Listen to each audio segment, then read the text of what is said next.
Hello everyone, welcome to Unprofessional. I apologise if there's background noise on this one. I couldn't organise this in a way that meant we weren't doing it at the same time that the facility was being cleaned. I'm Calvin Atkinson. I'm joined once again by my friends Reese in the middle and Elliot on the right. Hello everyone. Beautiful. We have the burp cam. Ever a wordsmith I am. So it was 2 days ago we had the Game Award nominations.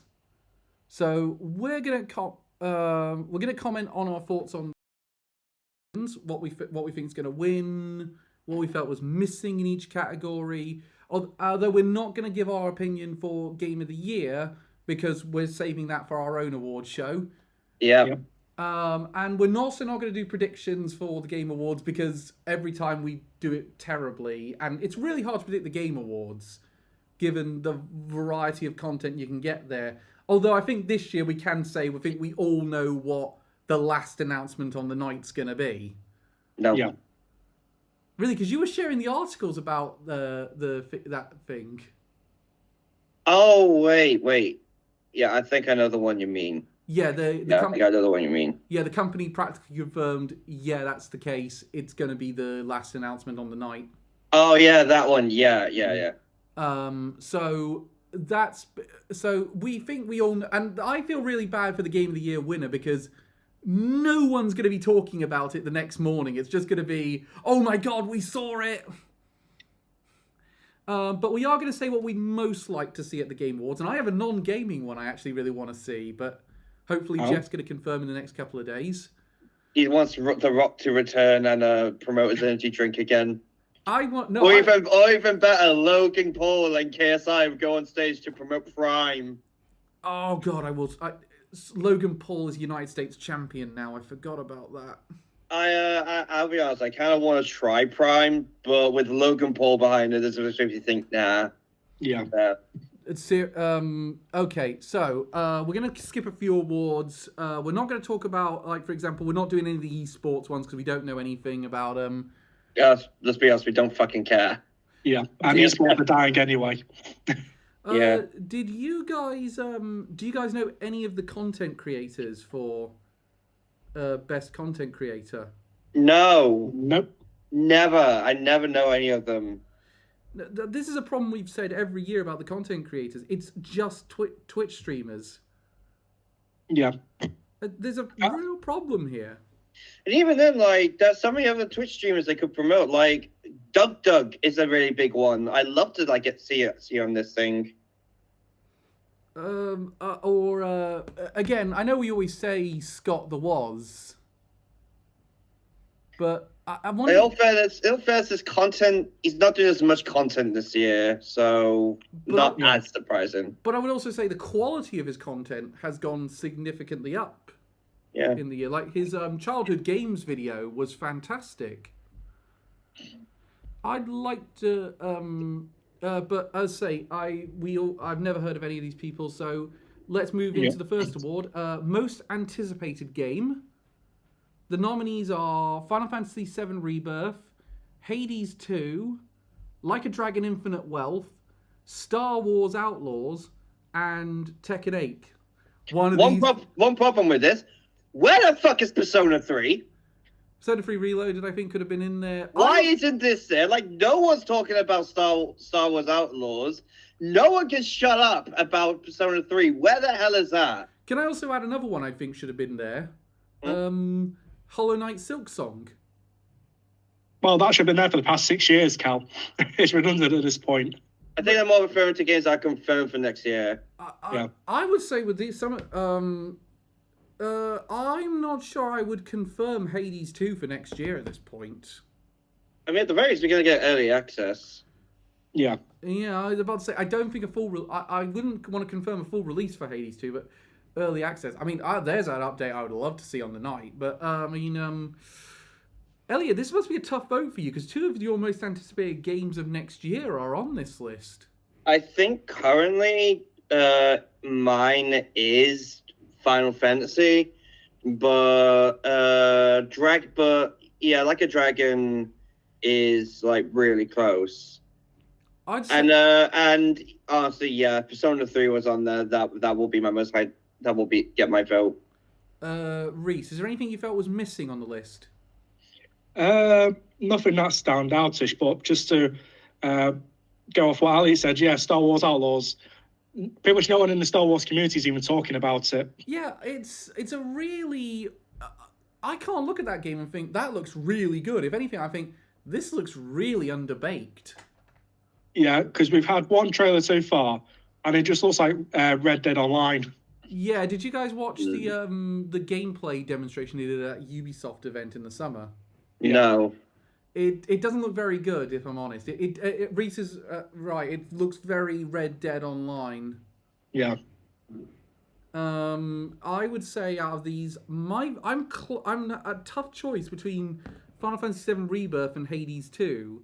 Though I will say, after playing the first 2.5 hours of Yakuza Like a Dragon, Infinite Wealth is now gone way up in my estimation of I really want to play this. Yeah, I told you it was good. I've been pestering you to play a Yakuza game for ages, so... Yeah, every Thursday now for the next few weeks. Woo! But Hades 2... You got to admit, Hades 2 is going to take up so much of our time once we get it. Oh, absolutely. Are you kidding me? Yeah. Yeah, because I'm looking forward to just how much it expands upon the original. Now, here's the thing for you. My vote's going to Final Fantasy VII Rebirth, though, because that last trailer just hyped me so much for it. Yeah. It's because of the segues, wasn't it, Cal? Obviously. Reese, one of the main reasons for me is because we're getting Matt Mercer as Vincent, which... Yeah. Perfect choice. That's absolutely perfect casting. What about you, Reese? Is it Final Fantasy VII Rebirth for you, or is it a different one? Yeah, it's also Final Fantasy for me as well. Okay. Yeah. I imagine Hades is quite big up there for you, Reese.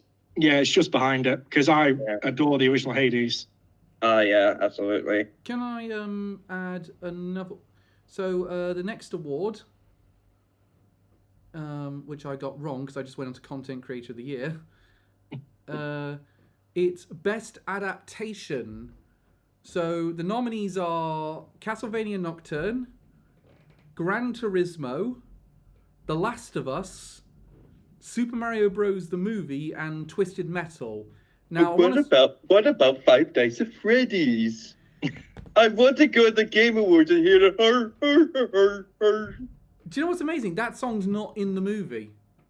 Really? They didn't. How is it not there? It's not. It's like public domain. You don't even have to pay someone for it. You got Matt Pat in there, but not the fucking song. Do you know what's even weirder? Markiplier was supposed to be the opening kill in the movie, but the schedules conflicted too much. He couldn't make it. He's doing his own film, Iron Lung. Yeah, he's doing an Iron Lung film right now. Yeah, so he didn't have time to come and do it, which is a shame because I would have liked him to have been the opening kill. I've seen a lot of people really complaining a fair bit about Castlevania being up there because according to them, it's not really adapting the game apparently. Did we play a different game? This is so far a pretty good adaptation of Rondo of Blood. Yeah. Like, it's going off and doing its own thing a little bit, but it's still got the skeletal structure of Rondo of Blood. This is... Yeah, I think that might be what people complain about. Like, it's not really a straight adaptation. I still haven't seen it yet. I'm like, holding myself off from it a little bit. The thing is about Castlevania, put it this way, it's setting up to adapt another game by the end of this season. And they've already confirmed Season 2 is coming, so... Yeah. It's great. But I will say... Nocturne, I said I was only going to watch a couple of episodes when it first came on. I ended up binging the whole thing. It always happens. Yeah. It's just too impatient. So, I mean, I haven't seen the Gran Turismo movie. I've not heard any good things about it. Yeah, I feel like they should have put in the FNAF film instead of the Gran Turismo one because not that many people are really talking about it. Last of Us HBO. I've watched a bit of the Last of Us. Last of Us was inevitable. Let's be honest. The Game Awards love to suck the dick of that series. Can I just stress though, it's a good adaptation of The Last of Us. It actually is a very good series. Yeah, I feel like that one's going to be the guaranteed winner. No, because I think Super Mario Brothers movie has a chance as well. I think it's a close call between Mario and Last of Us on this one. Yeah, it really just depends how much of the audience is young and voting. Um, Actually, it's going to be The Last of Us. I'm calling it now. I'm with Elliot. I think it's going to be The Last of Us, but I wouldn't be surprised if it's a Super Mario Brothers movie. Reese, what do you reckon? Is it Mario or is it Last of Us that wins this? I feel probably Last of Us, seeing as how it's won the Game of the Year in the past. But here's the thing: where's your vote going? Mario. Mario? Castlevania for me. Castlevania. Well, at the minute, it's Mario. It will likely be Castlevania when I watch it, though. I'm planning on watching it soon.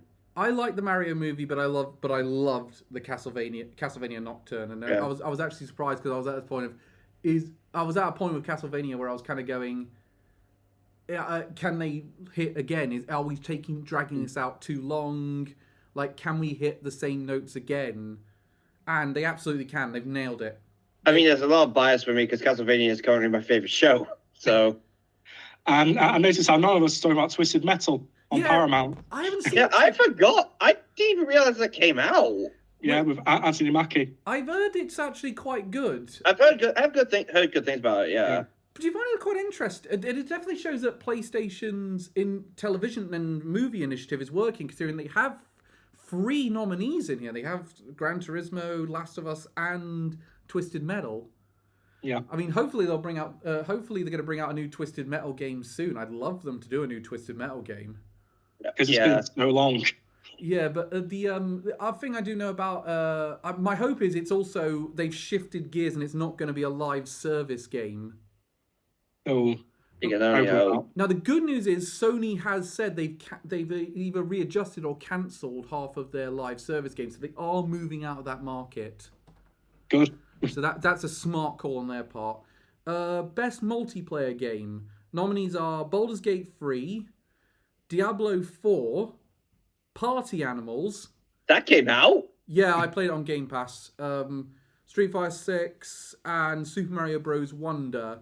I did not realize Baldur's Gate was multiplayer. Yeah, split screen or online. I haven't played Baldur's Gate in multiplayer yet. I tell you what, Elliot, if we could actually probably do that at some point if we really wanted to test it out, because we both have the PS5 version.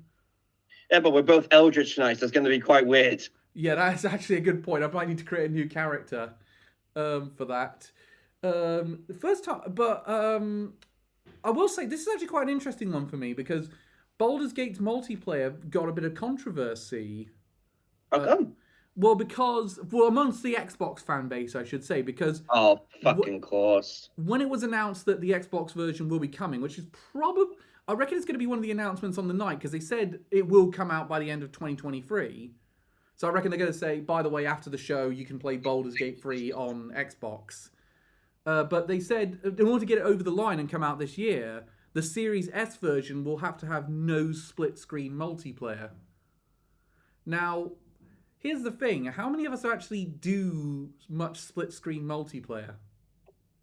Not that much. Basically none. I would say Mario Kart, but no, we just use our separate switches. Exactly. That's the point. I think we're moving out of split-screen multiplayer as a rule, but... Yeah, it's nice to have, but it's not needed. Can I say Party Animals? I played that. It wasn't very good, in my opinion. I mean, it just seems like another Fall Guys. Or trying to be the next Fall Guys. Do you know what it is? It's Fall Guys, but it controls worse. Oh. I don't even like Fall Guys that much, so it's not really a big thing for me. Diablo 4's there. I mean, that thing's been hit with so much controversy since release. They seem to keep ruining that game from what was a really good game. Yeah, it's got to the point now, most of the player base has just left. Not surprising. It barely has any players left. So I've got no idea why it's in here. Because there's no one to play multiplayer with. It's still no one to play with. Like, okay, so that leaves... I think they were just desperate, let's be honest. Yeah. That leaves us with Street Fighter 6 and Super Mario Wonder. Now, me, Elliot, and Ren all played Mario Wonder after the last recording. We tested out the co-op multiplayer. A lot of fun. It was really good fun. They really thought through the multiplayer in this one and said, right, we need to design levels which have the multiplayer in mind and have 4-player multiplayer in mind to be specific. So they've drastically improved that over the new Super Mario Brothers games. Yeah, Oh, like okay. I'd be 100% up for like doing a full playthrough of like with multiple people, which I Here's wouldn't normally be with like other Mario games. okay. Here's up to you guys. Have you played the multiplayer mode with like the Dark Souls thing going on? You know, like the ghosts and getting power ups from the other players on the map No, and using I've those not. signs. Didn't we do that? We did have it turned on for when we got to 2 players because Ren had to leave, and Yeah, we had it turned on. yeah, and it was quite useful at the time. I played my entire single player experience like that, and it was amazingly good fun because they actually rescued me quite a few times, and I rescued a bunch of other guys a bunch of times. So like there was a time when this guy was down to like no power up, so I gave him my elephant fruit. So a multiplayer. We were misses. But here's the. Oh, I've just realised what I've said. Yeah, Jesus. So can I ask? How many? You guys both played Street Fighter 6, right? A bit, Yeah, like a maybe little an hour. Elliot, Reese. Yeah, I played a little bit. I was mainly more into the Mortal Kombat for my review. I've been playing tons of Street Fighter 6 since it came out, and they seem to. Oh, it's not like you've been complaining about people quitting our games early every fucking Tuesday when you're streaming with Ren. No, can I actually? I will say, for all my complaints about it, it is one of my favorite games of the year so far. I will say, as much as it's a ball ache every time you face someone who plays a Zangief and is really good, because he has ridiculously overpowered moves. The multiplayer is great, and the fact they got the source code good from the start is amazing. Yeah. That being said, I don't. And also, I remember I played a bit of it with my cousin's boyfriend when we were waiting in an airport for a flight. They had a sort of PS5 kiosk with a bunch of demos. So we played a bunch of Street Fighter 6 in there. That was amazingly good fun.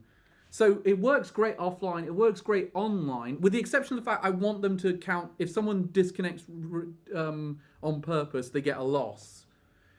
That being said, this is a tough call for me because I think Street Fighter 6 got most of my attention, but I think in terms of the multiplayer aspect of it, I think Mario's more well thought. It's so well thought out. I want to give it my vote. Yeah, I'm giving Mario my vote. It's no contest. It is just so much fun. There's also more content with multiplayer Mario compared to Street Fighter, which is just fights.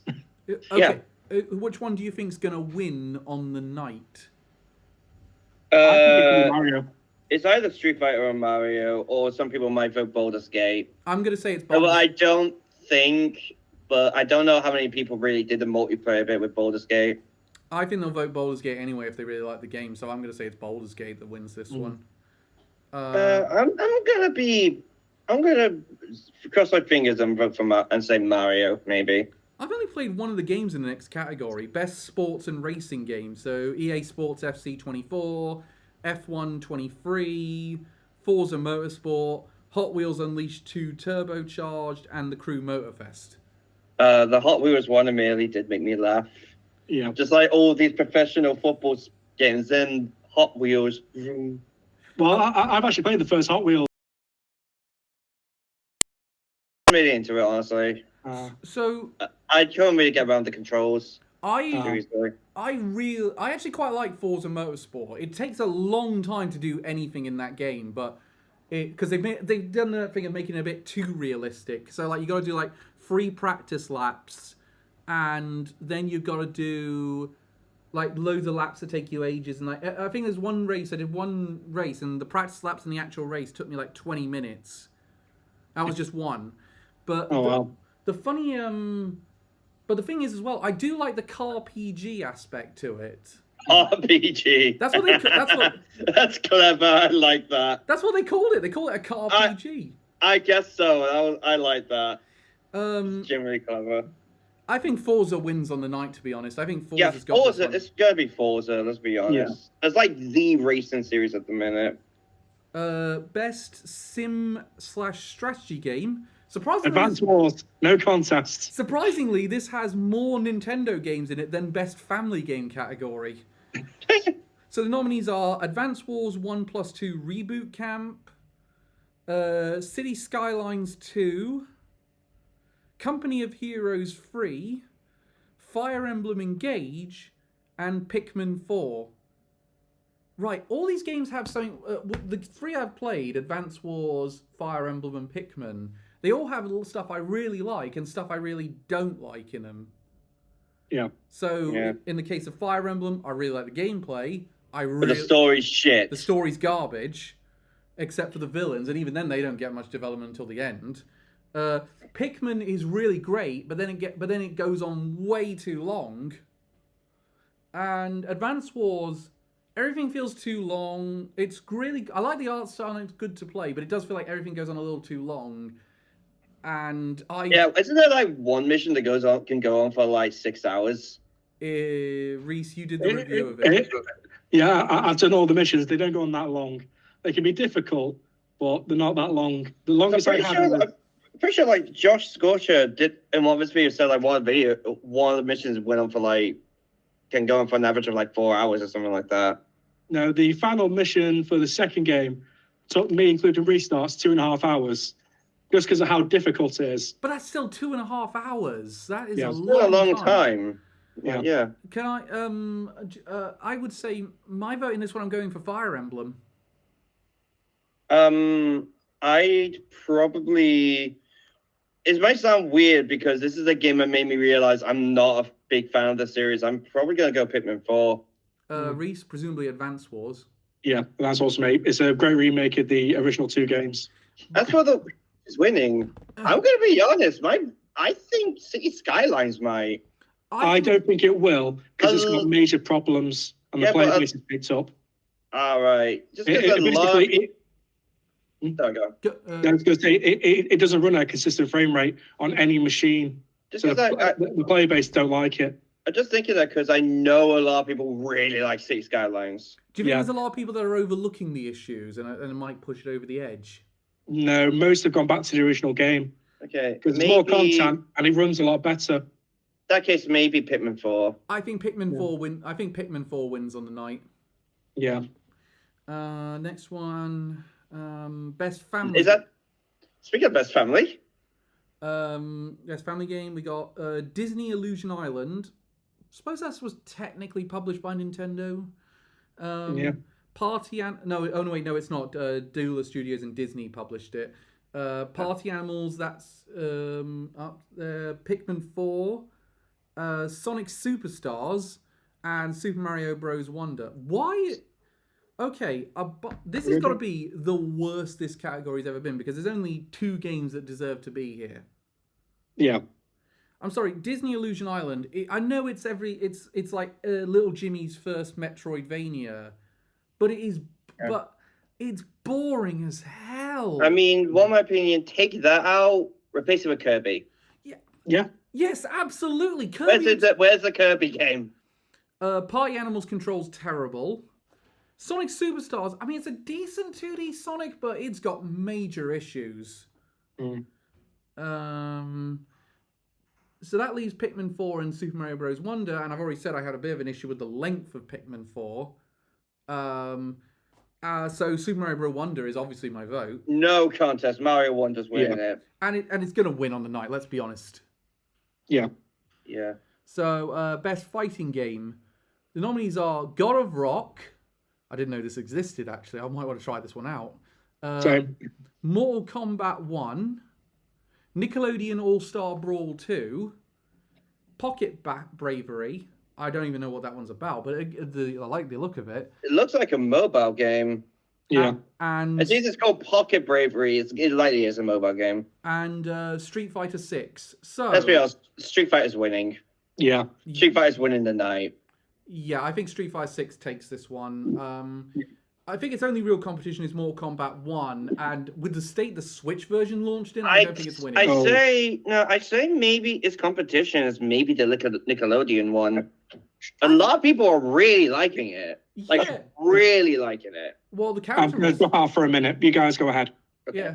The Google... I've heard some good things about Nickelodeon 1.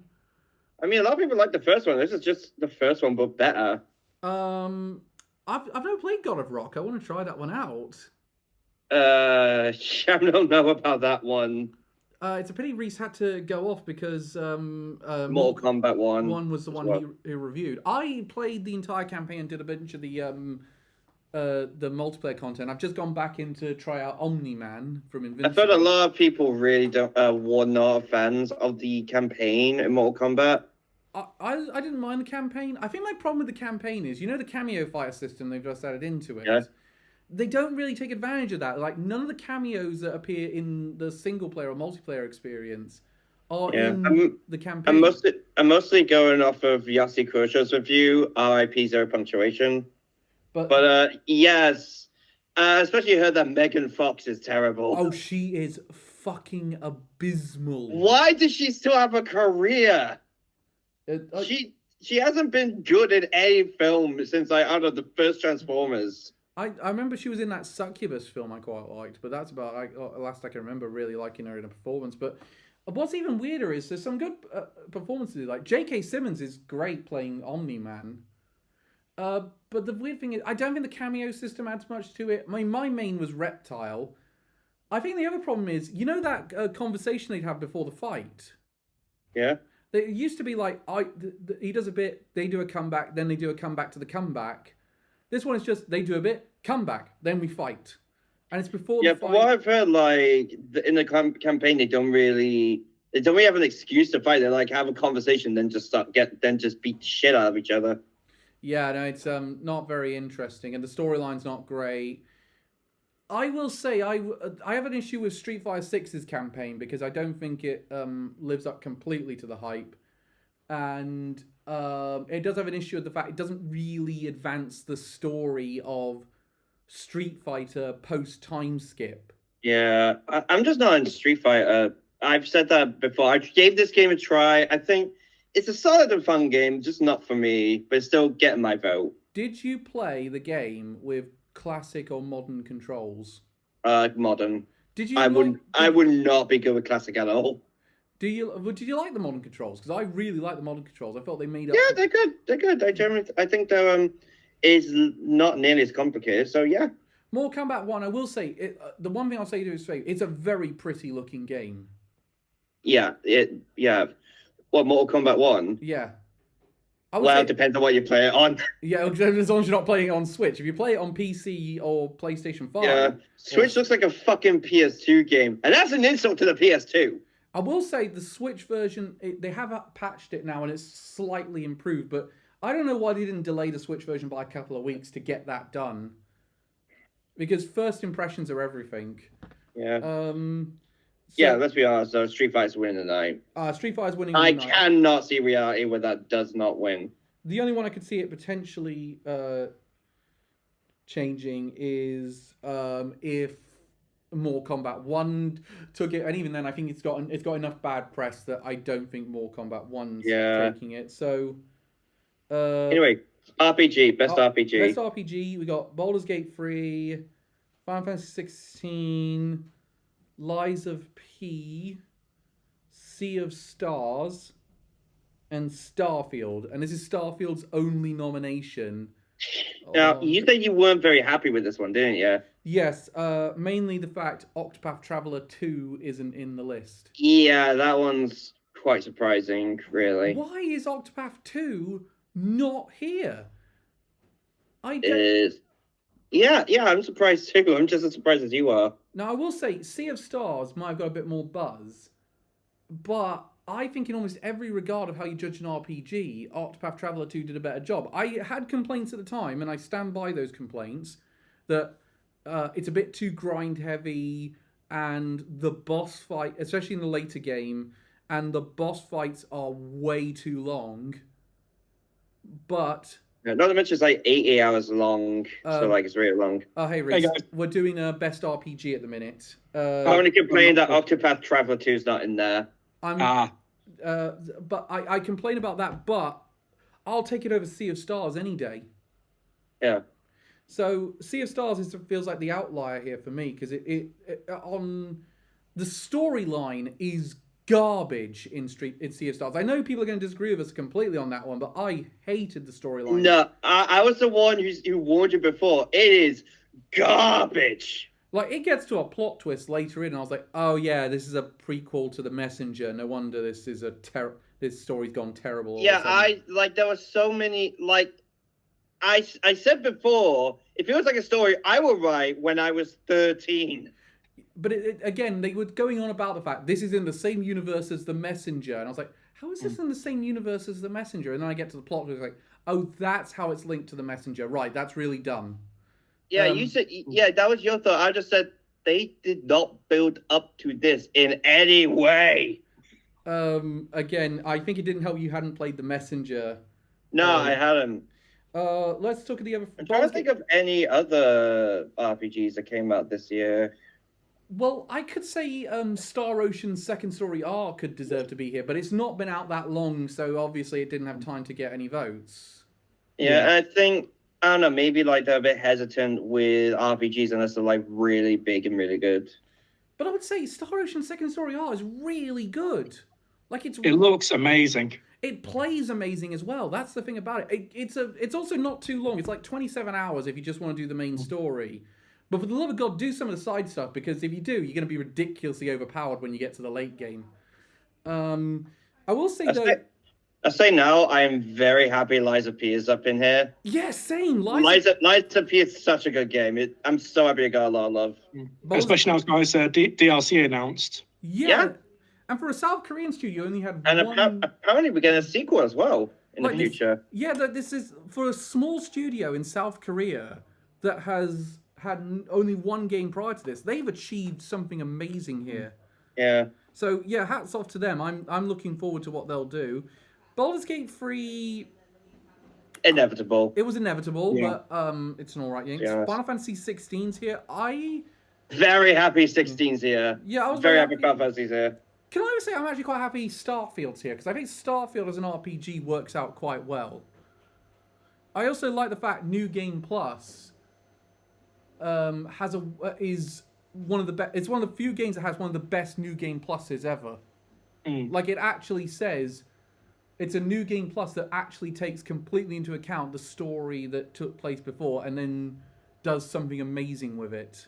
Can I say I'm happy it's here because I know the Xbox fans will be even more toxic if it didn't get at least one. I have a thing to say about the Xbox fans at the end of this thing because and also Xbox fans, you now know how I felt when Tales of Arise only got one vote, one nominee.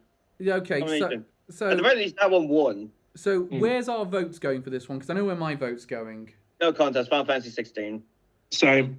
It's a close call for me between Final Fantasy 16 and Lies of P. But for the boss fights, I'm gonna have to go Final Fantasy 16. Yeah. I will say though, Starfield close with me, but some of its RPG mechanics are entirely well thought out, and I think it's inevitable that Baldur's Gate's gonna win the night with this one. Okay. So I think it could be Final Fantasy. Really? I'm gonna go with Elliot on this one. I think it's gonna be Baldur's Gate 3. Why do you think Final Fantasy? I know. I think Final Fantasy's had a lot more hype build up for it. Yeah, has a wider appeal. I think though Baldur's Gate 3 has had a stronger word of mouth. Yeah, like Final Fantasy 6. Like, yeah, a lot of people are still talking about both games, but I feel like more people are talking about Baldur's Gate. Best action / adventure. The nominees are Alan Wake 2, Marvel's Spider-Man 2, Resident Evil 4, Star Wars Jedi Survivor, and The Legend of Zelda Tears of the Kingdom. Woo! Okay, very strong category this year. All of these are great. Yeah. I'm not sure I will put Alan Wake 2 in action adventure though, if I'm being honest. Yeah, the best after playing that segment, the first segment where you play as Alan. I just fell back to that joke Frankie Borger said, "Welcome to Operation Mindfuck." Oh, you've seen nothing yet. You have seen nothing yet. Does the voice actor look that much like Alan Wake, and that's why he's in the live action, or is they dubbed him? Not the voice actor. Oh, it's not. It's no, the person who does the model for Alan Wake is a different person from the voice actor. I think because he's not from America, so his accent will be kind of weird. off. It's the same guy who did the mold for Alan Wake in the original game.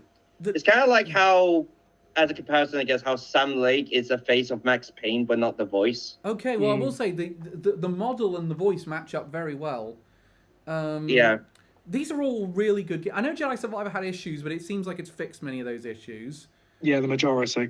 So, where's everyone's votes going? I'm thinking, because it's very close. These are all excellent games. It's tough. If we're talking pure action, probably Spider-Man. But if we're going like with the adventure part as well, I'd probably say Resident Evil 4. See, I'm a bit like you. I'm saying if we're going by the pure action, it's Spider-Man. If I'm going by the adventure aspect, it's Tears of the Kingdom. Yeah, not surprising. Reese, what about you?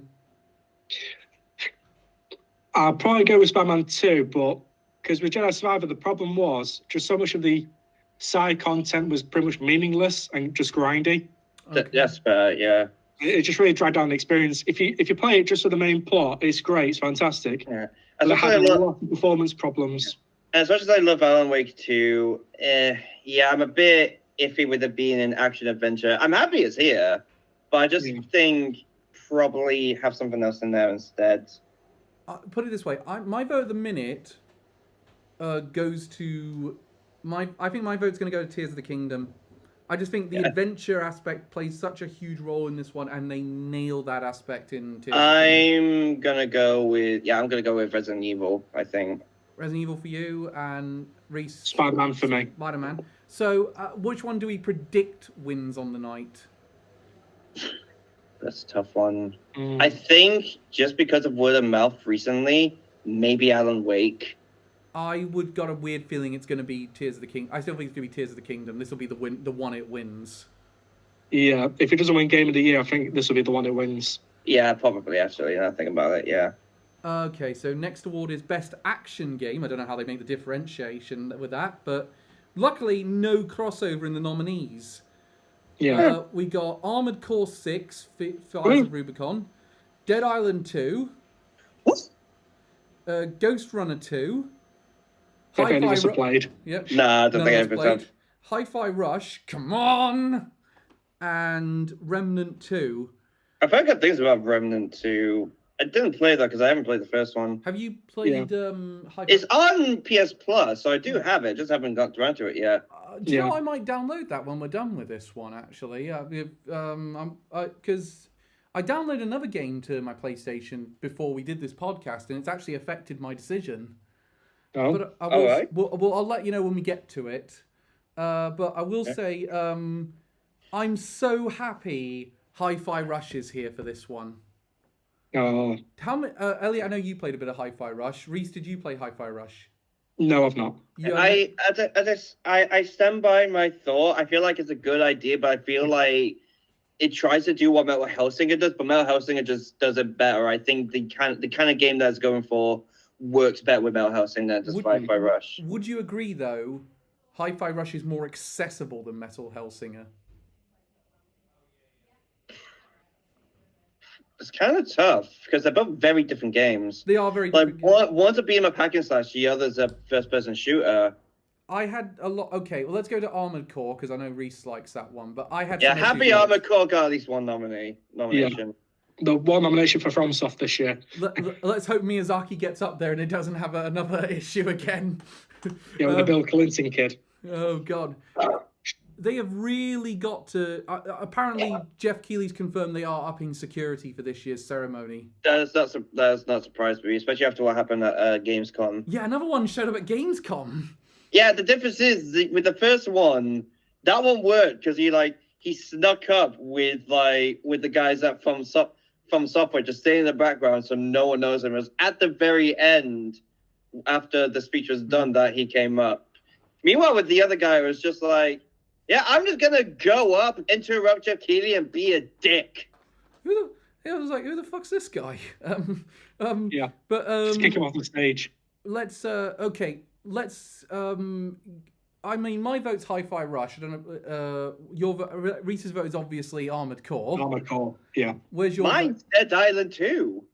Now, okay. I'm very happy that game is up there. That game is fantastic. Okay, here's the thing though. Where do we predict it's going to be on the night? I have a feeling it'll be Hi-Fi Rush. Okay, Elliot, what do you reckon? I can't say. I generally have no idea.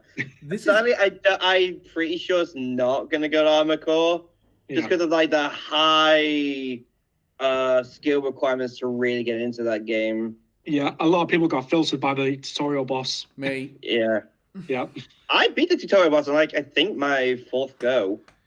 I'd be a first time because I've just got experience with the franchise. I haven't. So, yeah. Elliot, you've got no idea for this one. No, I haven't. I'd say a Hi-Fi Rush or Dead Island 2. I see. Here's the thing. I think it's either going to be Hi-Fi Rush or Armored Core. I think Armored Core's taking it on the night. I like it to be Really? Armored Core, but what makes you think holding it back is that to get the true ending, you need to finish it 3 times. I don't. And that's going to piss a lot of people off, I think. I don't. I Think, mean, good God, those people were hating you, Automata. Then Yeah. So next thing was best VR/AR game. So this is the only one that I can do. Yeah. Because I did get PSVR 2. And I've played actually 4 of these. I didn't get a chance to play Synapse. But I have. Synapse. I think I remember seeing a trailer for Synapse. It looked pretty good, actually. It looks alright, yeah, but they have Gran Turismo 7, Horizon Call of the Mountain, Humanity, and Resident Evil Village VR mode. Now, my vote's going to go to Resident Evil. I'm biased, so I'm going to say Resident Evil. What's Yeah, amazing? because let's face it, most people who play VR haven't left the castle. No, I was just kept sneaking out to see. Yeah, you just keep. Yeah, you just see people crouching all the time, and like you see playthroughs of it. All you hear is. But I will say actually, they really took in the VR2 controllers in mind because it really. One of the things I found amazing is you actually have to reach over your back to pull out a shotgun if you want to pull that out, or you have to make sure it's in a particular area. It's the same with most VR games. That's like just how it works. But I'm amazed. It's all well thought out. Gran Turismo 7, the VR mode in that one's breathed new life into that game. I would say it's the only reason to buy Gran Turismo 7 is if you have a VR headset. Now, Yeah. Because we all remember my scathing review. Oh yeah. Yeah. Game. Horizon Call of the Mountain's very good, but it's a proof of concept more than it is an actual game. Yeah, I feel like it's gonna get a lot of votes from the Sony nuts. So I think Resident Evil's winning on the night though. Or Synapse. yeah, I think Resident Evil's winning. Yeah.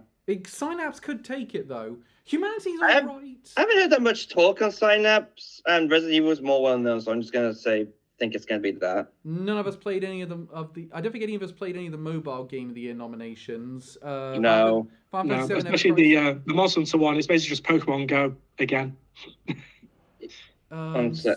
Yeah, I'm not surprised at all that Honkai Star Rail was on there. I will say I fucking pissed myself laughing when I heard them say Hello Kitty Adventure Island Adventure.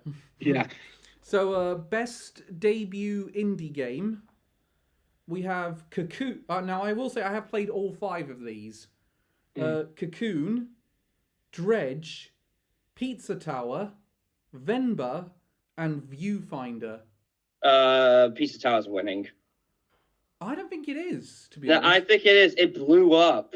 Like, that game was massive when it came out. Yeah, but the others, I don't think anyone talked about. Yeah, but it's not up for best indie game in general. And yeah, it's up for best debut.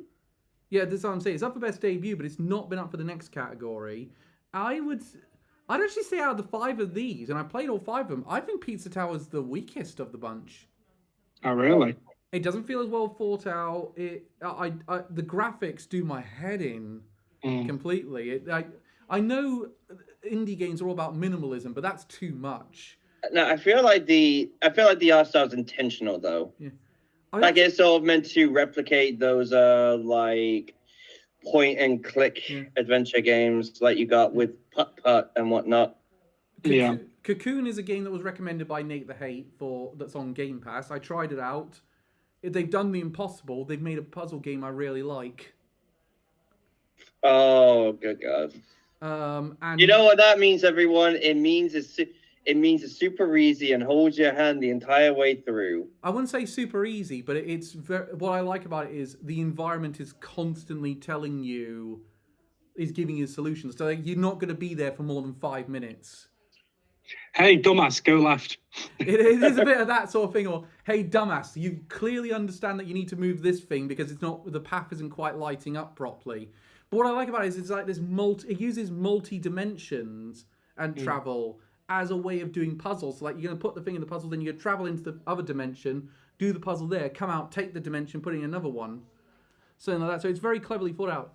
Dredge is basically Lovecraftian Dave the Diver. Ooh. It's very Lovecraftian in the thoughts. Like you can't. There's clearly like a Cthulhu type thing that's pursuing you at night, and your paranoia can actually affect your ability to fish. In fact, your ability to fish also gets done in if you don't get enough sleep. Oh. So and there's all these interesting like messages in bottles to pick up. It's very enjoyable if you like your Lovecraftian stuff. I really recommend Dredge. It's very good. Vember's all right, but I found the controls a bit finicky. Again, that was another one I was glad to get on Game Pass. Viewfinder's a very interesting puzzle game because isn't Viewfinder like the puzzle game where like the environment really where basically you have to like I can't describe it very well. You take photos to put a new environment onto the old. Yeah, one. that one. Yeah, that one looked really cool actually. It's very clever, but didn't that give us to get a VR version? No, it didn't. Surprisingly, I thought I think it did. It's not on my PlayStation VR if that's the case because I've had it on my PlayStation for months and there's no been a VR mode actually. So my vote in this one, it's a close call, but I'm going to go with Dredge actually. I've only played a bit of it, but I feel like Cocoon it's a little too simple for some people in terms of puzzle solving, but. And I can see that being an issue. And Dredge is very good fun. I've only played like about 4 hours of it, and I'm addicted. As I said, I think a lot of people are going to vote for Pizza Tower, though. I think Pizza Tower's probably winning on the night. It shouldn't win, but it probably is winning. Yeah. And I think there's another chance Viewfinder could take it. Okay, best indie game nominations, and this one's had a bit of controversy around it. Yeah. We got Cocoon, Dave the Diver, Dredge, Sea of Stars, and Viewfinder. Right. I don't know if like the audio glitch for a second was sounding a bit like you were about to say Dave the Diver. Oh God, I think that must have been an audio glitch. But Dave the Diver. The thing about it is, Dave the Diver is made by a studio that's worth quite a bit. Yeah, apparently they work under like one of the. A really Nexon. Big company. They work under Nexon, yeah. So they are. So technically, it's not an indie game. I would say they're stretching. I found it interesting because no one's saying that about it. Because I remember It Takes Two said it was the first indie. People were saying it's the first indie game to win Game of the Year, despite the fact that they were published by EA. They are an indie studio, but they are published by EA in that case. So I'm a bit. It's a shame because. If Dave the Diver didn't have this controversy, I'd say it should be the outright winner. It's really great game. Yeah, because the difference is it's not just published by Nexon. They're an actual branch of Nexon itself. They're not an independent studio. Right. Because Nexon's not listed here. It just says the studio Mint Rocket. Which is quite naughty because in which case, I don't think I can really vote for it. Yeah, no, I'm the same. I want to vote for it because out of these, it's probably my favourite. But I'm going to have to vote for Dredge because Dredge, to me, is the... Dredge to me is the best one that doesn't mess with it. I don't really want to, but I think Sea of Stars gets my vote. I can't vote for Sea of Stars just because of that storyline. I really can't vote. Yeah, I don't really want to either because of the storyline, but that's the only one aside from Dave the Diver, that's the only one I've actually played. I think Sea of Stars is going to win on the night. I think it's going to be the winner on this one. What do you reckon, Reese? I think it could be Dave the Diver though, just because of the social media presence it had. So you're going Dave the Diver. I'm going Sea of Stars. Elliot, what do you reckon? Who do you reckon's winning on the night? Probably Sea of Stars. Okay, so if it weren't for that controversy, Dave the Diver will probably sweep it. But okay, so the nominees now for Best Community Support we have Baldur's Gate 3, Cyberpunk 2077, Destiny 2, Final Fantasy 14, and No Man's Sky. Well, Final Fantasy 14 wins this every year. Yeah. Yeah. This is practically the Final Fantasy 14 award. I've got no idea how Destiny 2 is listed, considering that fan base is on fire right now. Yeah, they've really betrayed their fan base in a massive So way. that being said, I think there's might be a chance that Cyberpunk could like be up there. Do you reckon Baldur's Gate 3 might take it? No, I don't know. No, fans are pissed about the sex patch that happens. Which one was that one again? Oh yeah, where it's now difficult to romance the Get Yankee. Yeah, because the character was bugged, so that pretty much he would be turned on by anything. And so people were steered in the game just to sleep with them, and it was a category. Yeah, it was a sex speed run. Yeah. No wonder I was able to get able to romance her very quickly. I thought I didn't realize I was even doing it. Yeah, now people have swapped to the bear sex scene. Yeah. Yeah, no, I'm working on Calditch. Yeah, I'd say, but yeah, like, because Cyberpunk has gotten, apparently, the new DLC has really like has gotten a lot of praise. Like, a lot of people are really loving the game now, so that could like edge in a little bit, maybe. Yeah, especially with the performance by Idris Elba. Yeah. I still think this is probably going to be Final Fantasy 14's year again. Yeah, Maybe, I think that's a safe bet. Best ongoing game, Apex Legends. Why does this keep getting nominated?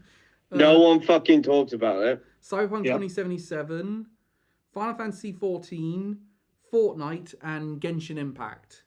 Right, this will either be Final Fantasy 14 or Genshin Impact. I'm not sure which one wins, but it'll be one of those two. Probably Final Fantasy, I'd say. Yeah. I really want to get into Final Fantasy 14, but I just don't have the time for it. Yeah, I want to as well, but yeah, the MMOs just aren't that appealing to me. Especially because now it has so many different expansions, you're so far behind if you start fresh. Yeah. At the very least, they're not including World of Warcraft. Well, yeah, because all the player base is turned on that too. Yeah, because they've announced like 3 new expansions. Yeah. Okay, next one is Games for Impact. None of us have... Well, I've played a bunch of them, but I don't think you guys have played any of these. I know you've played Chia and Goodbye Volcano High. I've also played Vemba and Space for the Unbound. I will say, out of all of these, for the category they've given, Space for the Unbound is the outright winner. It does a brilliant job of doing a story about what it means to really be feeling like you're trapped in your own mind. And I'd probably say, from what I've heard, Goodbye Volcano High also like got a lot of praise for that kind of stuff. Yeah, no, both of those I would say are Life is Strange with good dialogue. Yeah. I particularly when I reviewed Space for the Unbound, I actually did say this is Life is Strange for the people that don't like Life is Strange. Oh wow! So in that game, you can also manipulate people's emotions. Yes and no. But you at least get their consent. One of them actually, and you're not just the villain this time. Oh, and one of the things I found interesting is they use one of them as a way to do an homage to Phoenix Wright.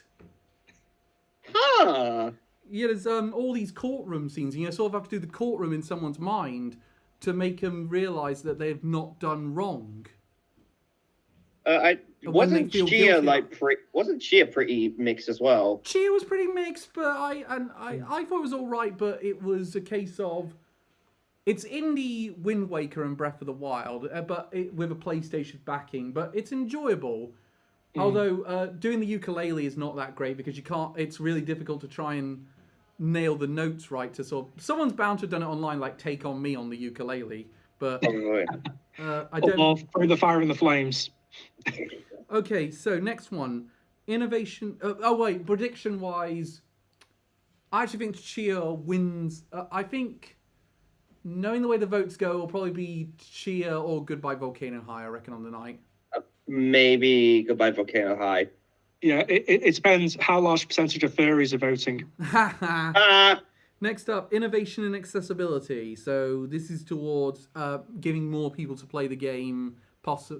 or as they put it, recognizing software and/or hardware that pushes the medium forward, adding features and technology and content to help games be played and enjoyed by an even wider audience. So nominees. I see you are also on the Game Awards site. Yep, I think all three of us are. So nominees are Diablo 4, Forza Motorsport, Hi-Fi Rush, Spider-Man 2, Mortal Kombat 1, and Street Fighter 6. All good choices for this category, I'd say.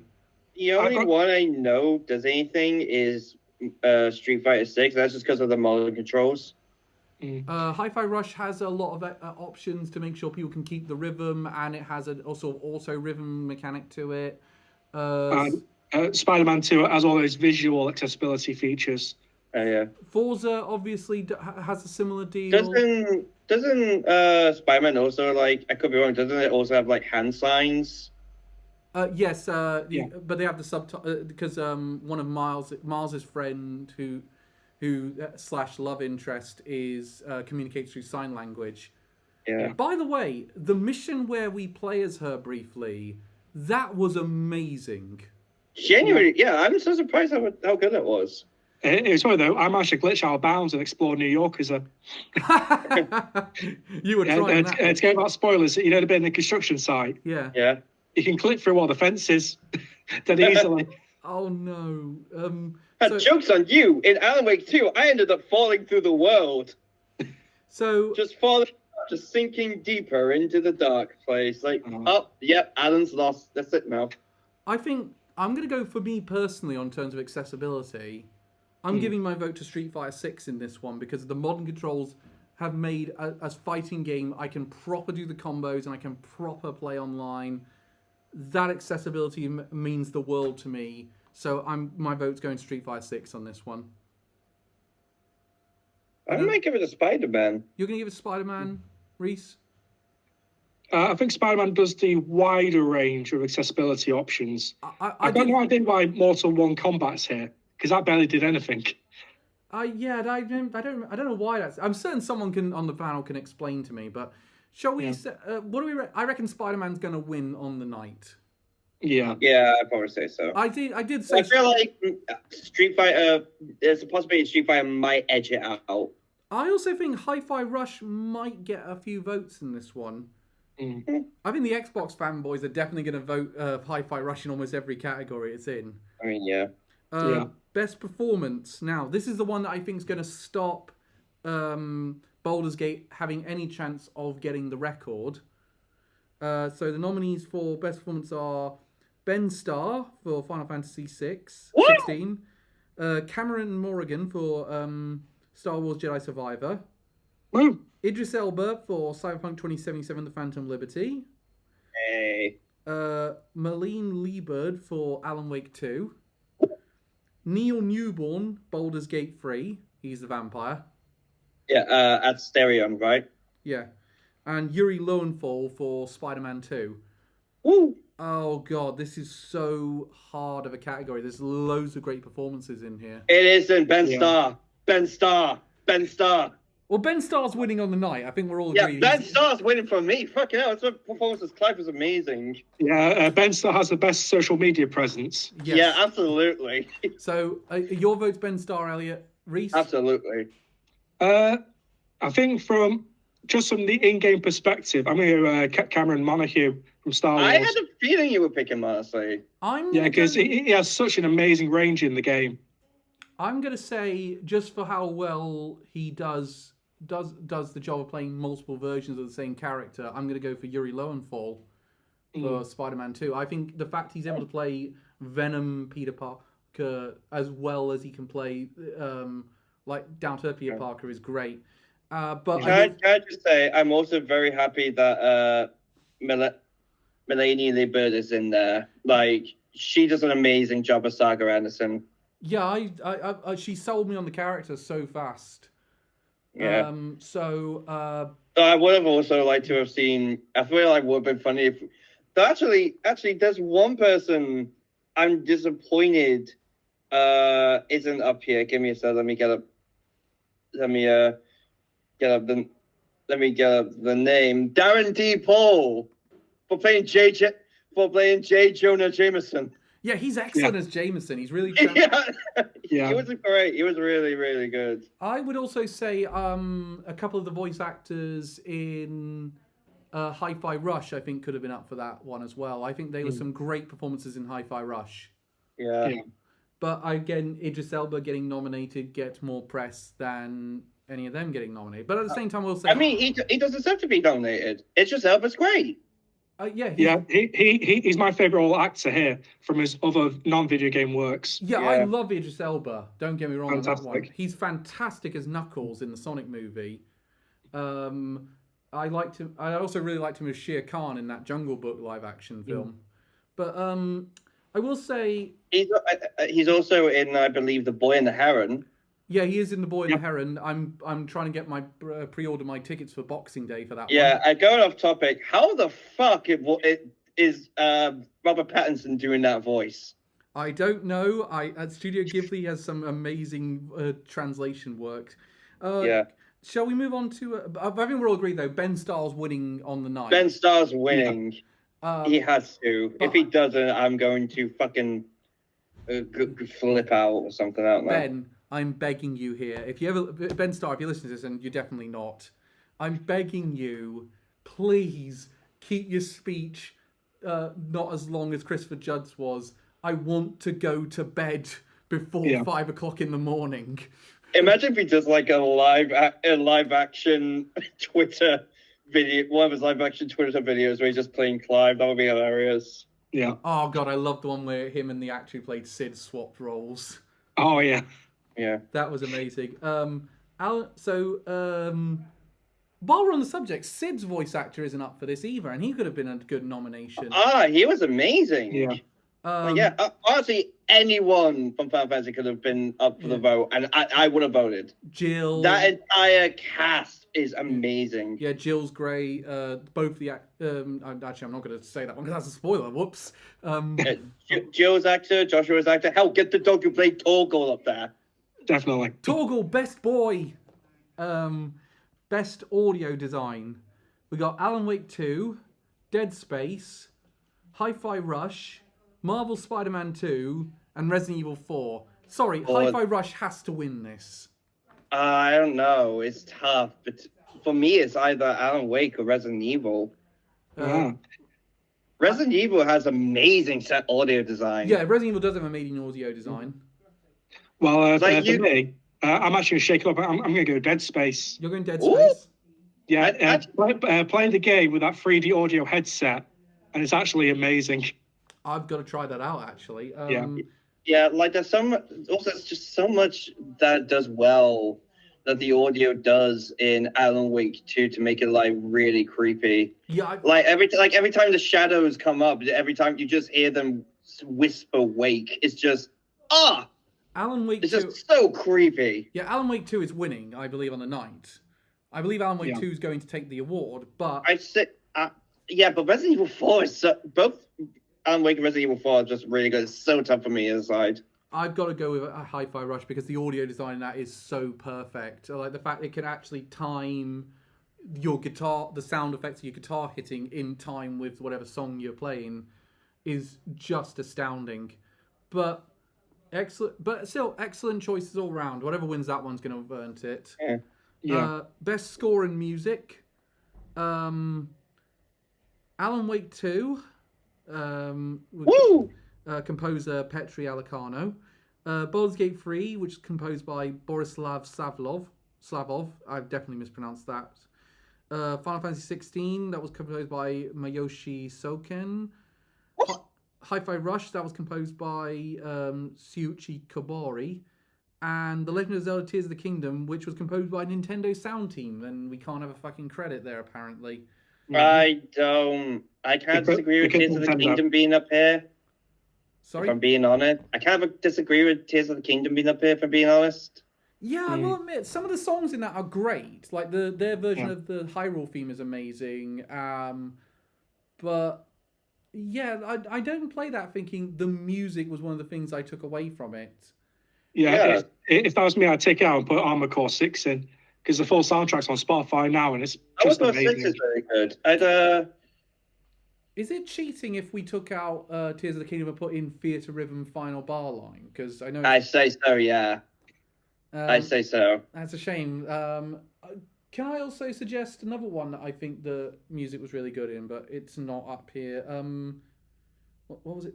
Which one was I on about? Because Alan Wake is up here, and I thought the music in that is amazing.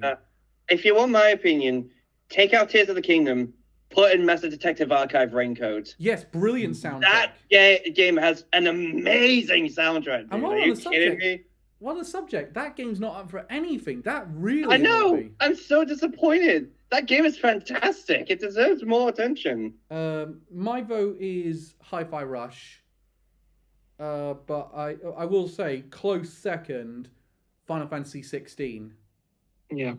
Final Fantasy 16's my vote, with Alan Wake 2 being a close second because the songs on that game are amazing. Like all the end credit songs, Post of the Fall returns to play Old Gods of Asgard, and they are killing it.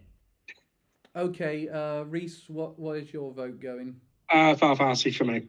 Yeah. What do you reckon's going to win on the night? Because I think this one's actually quite close. I think it'll be Hi-Fi Rush. I think it'll be Final Fantasy.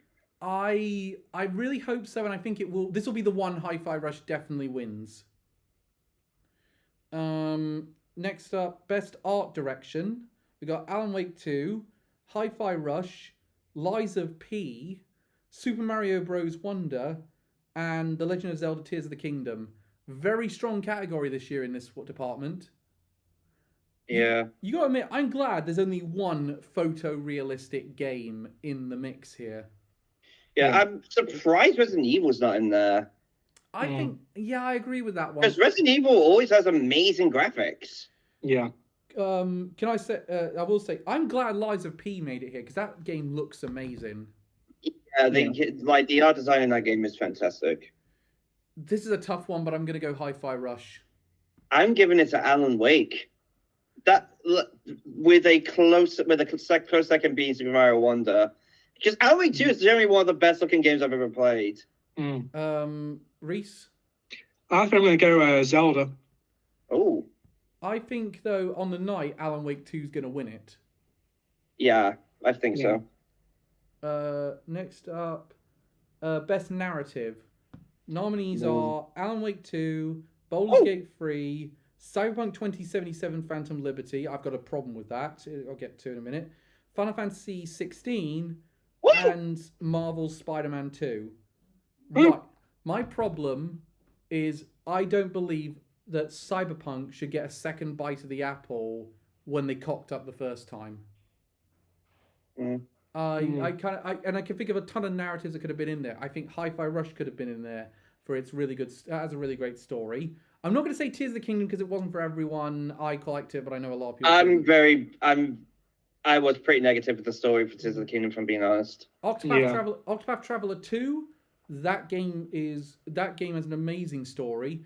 But the one that really pissed me off is not here. Master Detective Archives Raincode not here. Yes, thank you.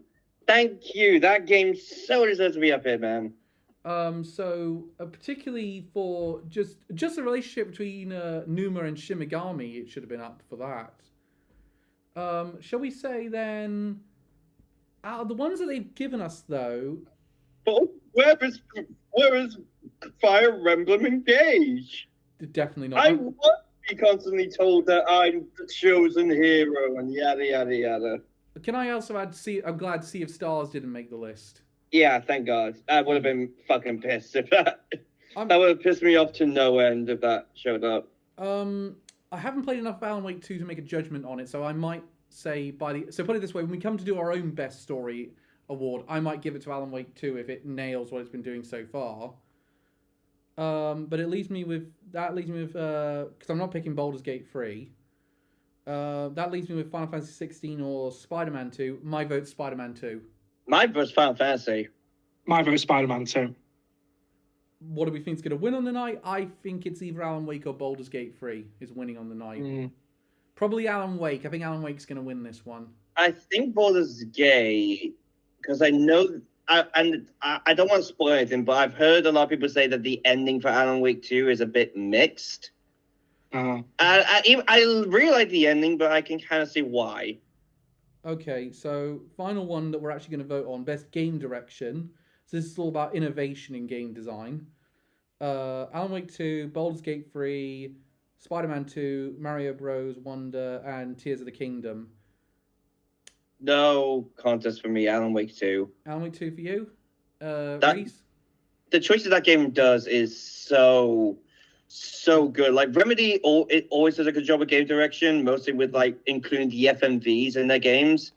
This is the best they've done it, like by miles. It is such like an innovative and well thought out game. Yeah, I will agree with you on many levels on that one. So let's move on. Reese, what do you think? Spider-Man 2 for me, but I did have issues with it. This one for me is Tears of the Kingdom, but Oh, really? I will say I think Baldur's Gate 3 is winning on the night. It's like I really disagree with like Tears of the Kingdom because game direction is the first game but bigger. That's all I needed. That's all I needed. I think if anything, But I feel like it should have done more than just that. I'm still very mixed. I'm still like, because like I'll be honest, as time's gone on, I think my score for that game's gone down. I will say as well though, if I wasn't going to vote for Tears of the Kingdom, it would be Mario Wonder. In terms of like the new direction, I like it that one too. But the thing I think for Tears of the Kingdom for me is the sky and the depths gave me an experience where I was like, they took something that I already thought was perfect and they've somehow made it better. I'm gonna say no. You say currently Super Mario Wonder is second. I promise you're gonna be changing that to Alan Wake 2. Well, as I say, I promise you. Well, I say I'm only 4 hours into Alan Wake 2, so maybe so obviously my mind's obviously going to change somewhat. That's why I said always take our votes in this with a pinch of salt because we may change our mind when we come to our own awards. So with that in mind, let's go to the final award, which we're not going to give our vote on at the minute. In fact, I'm actually not going to vote in this category until I finish Alan Wake 2, just because I want to give that game the chance it deserves. Because I think it's because of what I've played so far has been fantastic. So we got Alan Wake 2, and can I say again, I got 6 out of 6 right in the predictions this time. So it's the second time since 2020 I've managed that. I got 5 out of them right. Which one did you get wrong? Tears of the Kingdom. In all fairness, I forgot about it. Oh god, that's why. Reese, when you were making your predictions, how many did you get right? I managed to get my 4. Which ones did you get wrong? I went Resident Evil 4. I thought because it's mostly by remake, it may not get the big awards. And Alan Wake 2 because I've just not played it. So I wasn't fair to judge. Okay, but I was more going on the predictions of how I looked at all the Metacritic scores and what the outlets were probably getting their hands on. I will say, before we go into each of the games in more detail, let's we'll talk about what we felt could have taken the places.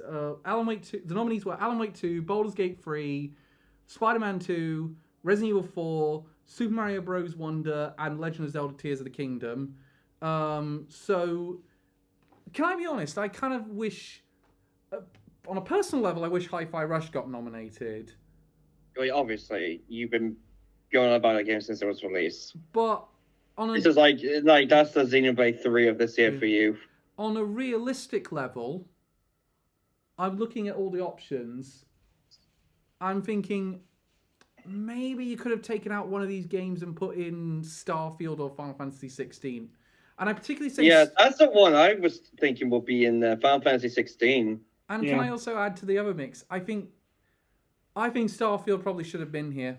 I would have taken out Mario Wonder and put Starfield in. No, I just disagree. No, same. Can I say everything I've seen? No. Can I say the reason why? I would have taken out Mario Wonder and put in Final Fantasy 16, but I do not begrudge it all being here. Can I say though, the reason I think Starfield should have been here is I feel like if you're going to have this award represents the year, you need an Xbox rep. I feel like Xbox should be up there. If we're saying that they are... Yeah, but at the same time, I see that, and I just think that kind of proves how down they've been this year. Yeah. But another thing I think it's rather interesting is this kind of proves... I mean, and also in that case, you will also put an indie game in there. Yeah, but you could say Larian technically counts as an indie studio, but then you're stretching the definition there. Yeah, not really. Yeah, no, I'd say because I heard a bunch of Like, people... if Dave the Divers developers aren't an indie studio, then Larian on. I know, I'm saying is if you stretch the definition of that one, because I was hearing a load of people say Larian will be the indie ref, and I'm like, no, they're fucking not. Like, how I'm surprised Liza P is an indie game. Yeah, that's actually surprised me on some level. But let's discuss. But I will say, one of the things I want to say before we go into the awards is, I found it amazing. Hi-Fi Rush got more nominations than Starfield. I think that proves, in everything except sales, Hi-Fi Rush has been the more successful endeavor for Xbox this year than Starfield has. Oh, they've been the more successful endeavor for Bethesda. That's saying a lot. Bethesda's big release, and it couldn't get more nominations than one of their small ones that they just threw out there. Also, Reese, you said you got 4 right. What were the 2 you thought would be in there? Well, I'd thinking the Armored Core could slip in there, just my personal bias.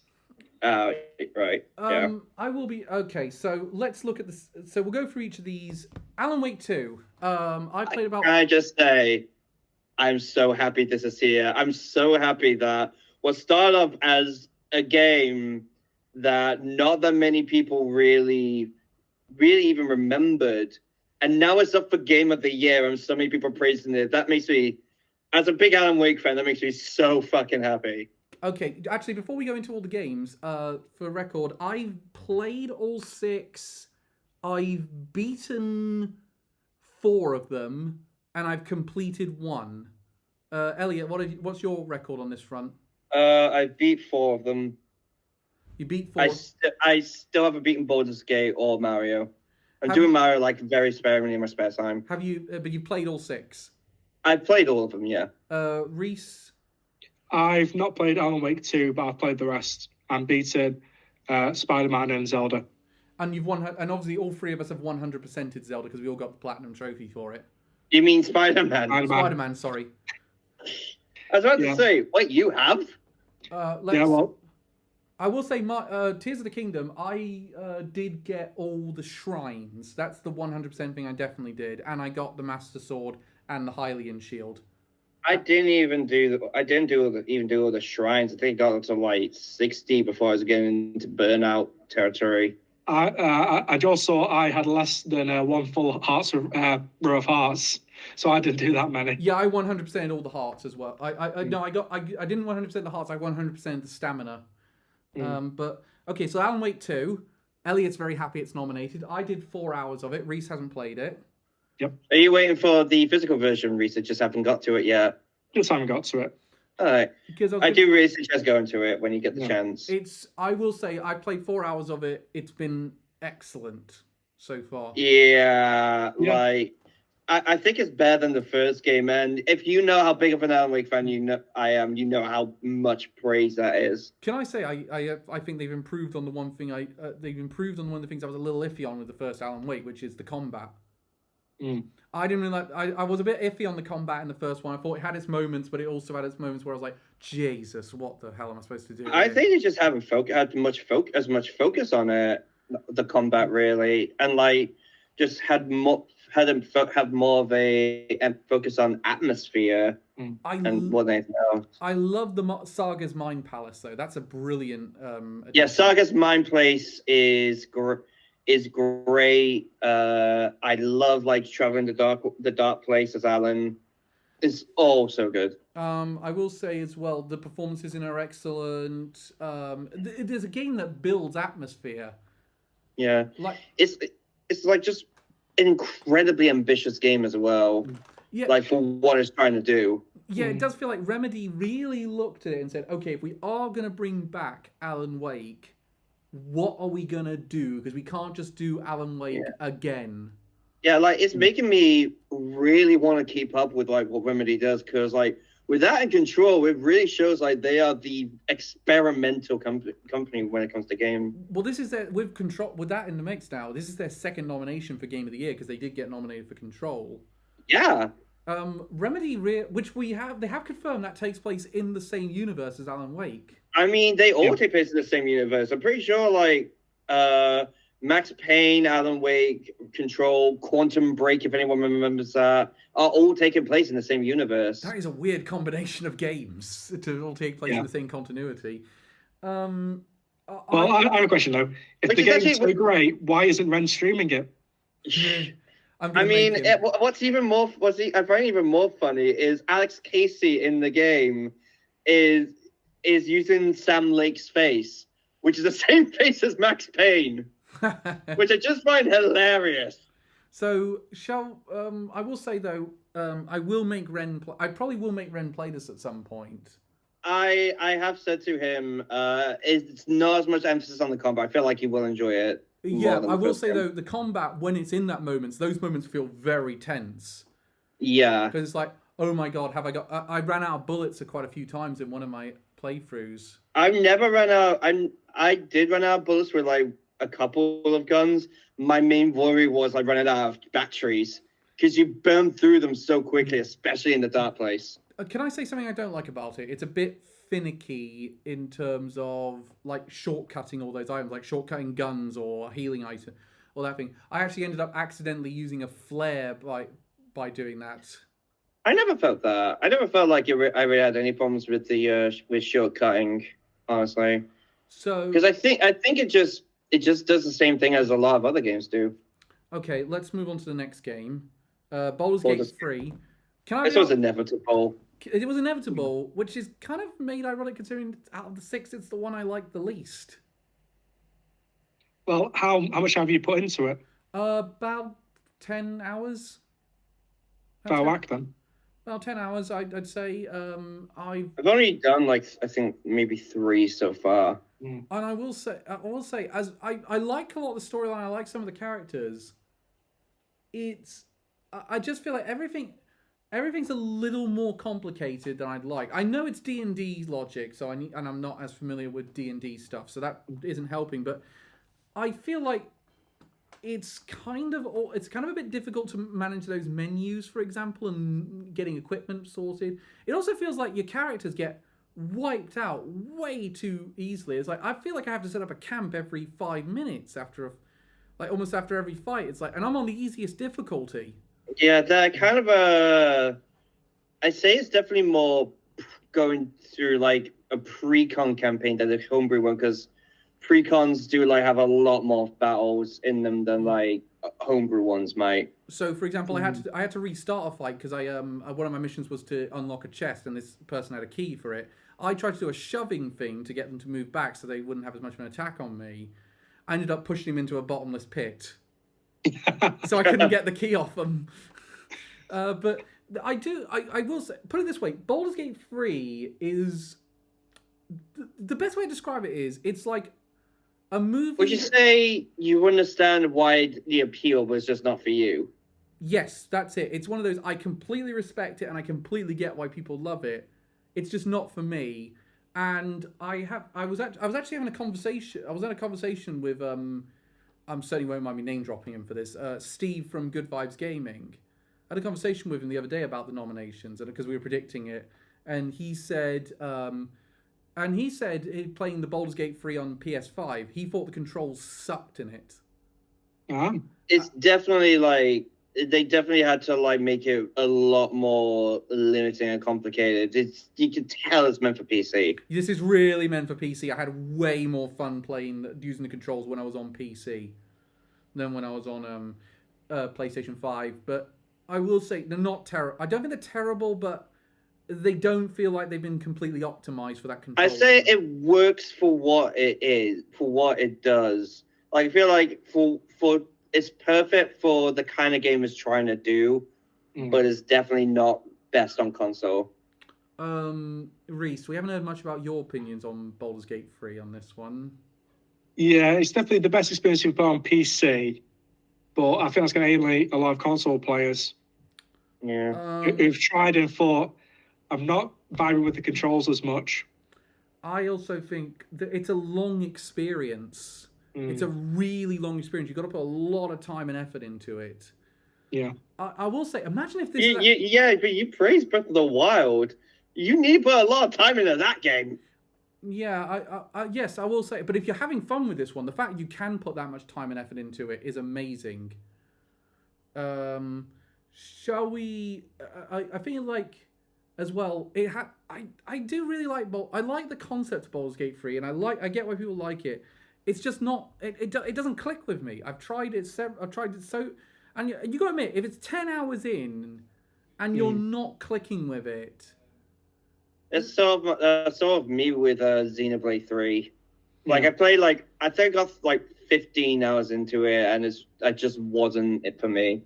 Okay, yeah, again, that's fair enough. If it's not clicking with you in that amount of time, I don't think you can then say to someone, play a bit more, you're going to get to this amazing moment, and that's going to do it for you. It's like, yeah, but then I got to play another bit of something I don't really enjoy. I always think of this one clip from, I think the Saw 2 completionist video, where Saw was going, hey, by the way, when are you going to play Xenoblade X? I know it's a long game, but I swear it gets really good after the first 35 hours.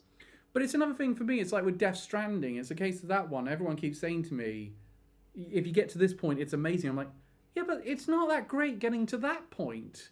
Why would I want to do all that to get to there just so I can have that? That being said, I am considering it for a Calvin and Joe stream after we're done with Like a Dragon. Well, I've just looked it up. The main story is 56 hours, but to complete it is 142.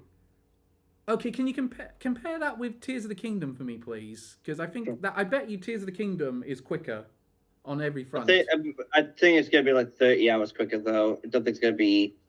No, Tears of the Kingdom's longer. 59 for the main story, 237 for completionist. Fucking hell! I imagine, when they say that, I mean, completion must be getting all the items. One of the most ridiculous thing I've seen, though, for, on howtobeat.com, it's honestly Yu-Gi-Oh! GX Tag Force. Oh, yeah. Love it. To beat the game, 15 hours, to 100% it, 500 hours! Yeah, you rely completely on the gacha for new cards. Yeah. And so you just pull the same cards again and again. And you've got all the social links like Persona.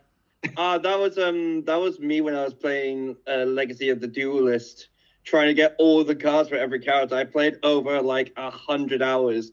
I think I got 2. By the way, guys, just have a question. In Tag Force, who was your partner? I didn't play Tag Force, but I probably would have gone with either Jaden or Zane. Reese? Jada was mine, and then for the 5Ds, it was always Yusei. Cyrus. Oh, you went with the gyroids. I like Cyrus's deck. Everyone forgets It was terrible. And everyone forgets Chun-Li. With Chun-Li was a Koala in Australia-based deck. Yeah. Let's move on to the next one. Spider-Man 2. I feel like this one I got a little lost in the shuffle. It's not surprising that this one showed up.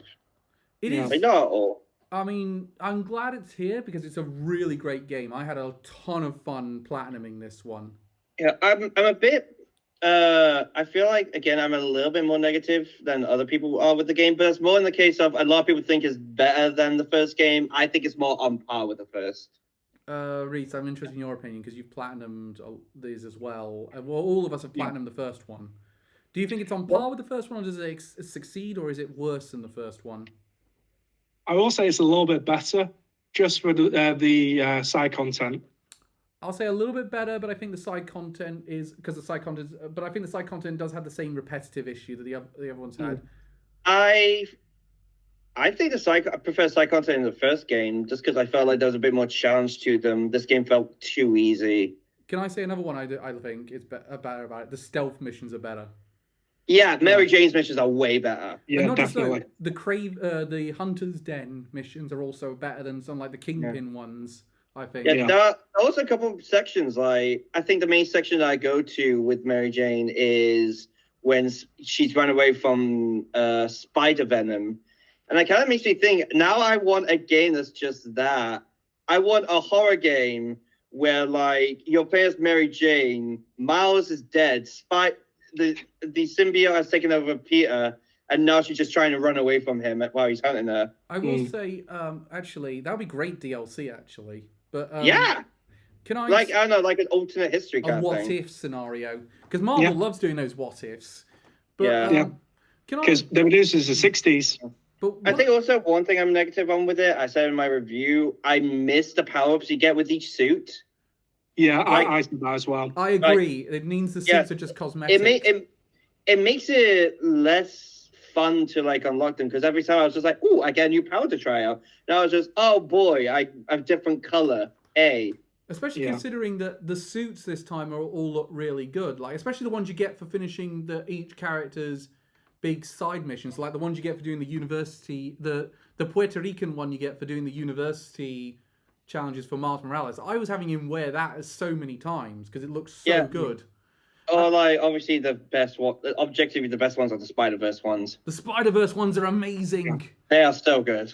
So Yeah, and of course, everyone's favourite, Miles in the White Ranger costume. oh yeah. Yeah. I also found it interesting. This is one you can't get the platinum until you get to the post game. You can't because when I platinumed Spider-Man Remastered, Yeah, you can just get it by beating you could get it by the end of the game. I managed to do all the stuff except for beat Doc Ock.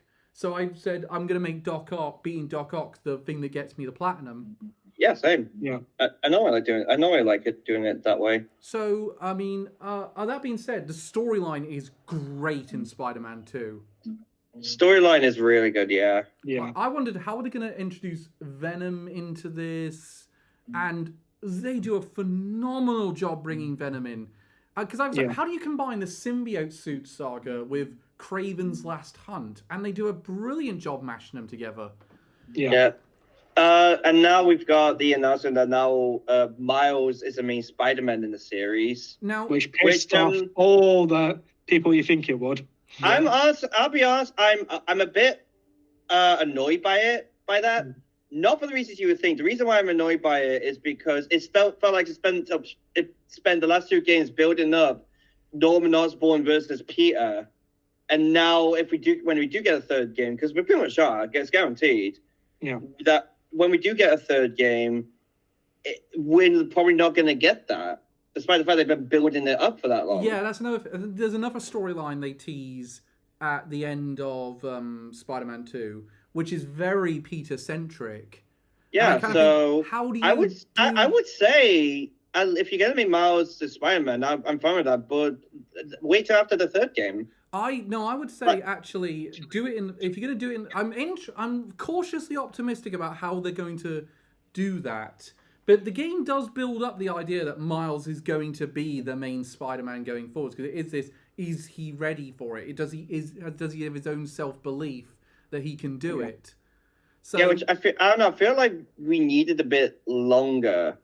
I think, Like it makes me, as a comparison, it kind of makes me think of like Batman v Superman, where they killed Superman after like 2 films, yeah, and that it was way too doesn't feel quite earned yet. Yeah, like, that's fair. Don't get me wrong. I would love for Miles to become the new main Spider-Man. Like honestly, Miles is my favorite Spider-Man.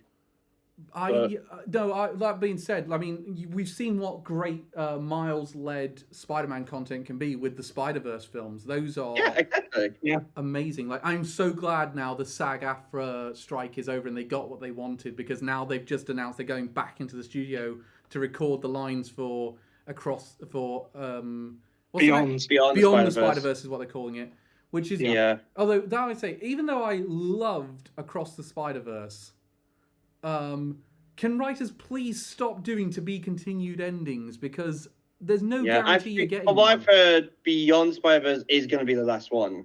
Yeah, good. Stop there. You're on a roll. Yeah. End on As a much as high. I love that series, I don't want them to be milking it. End on a high.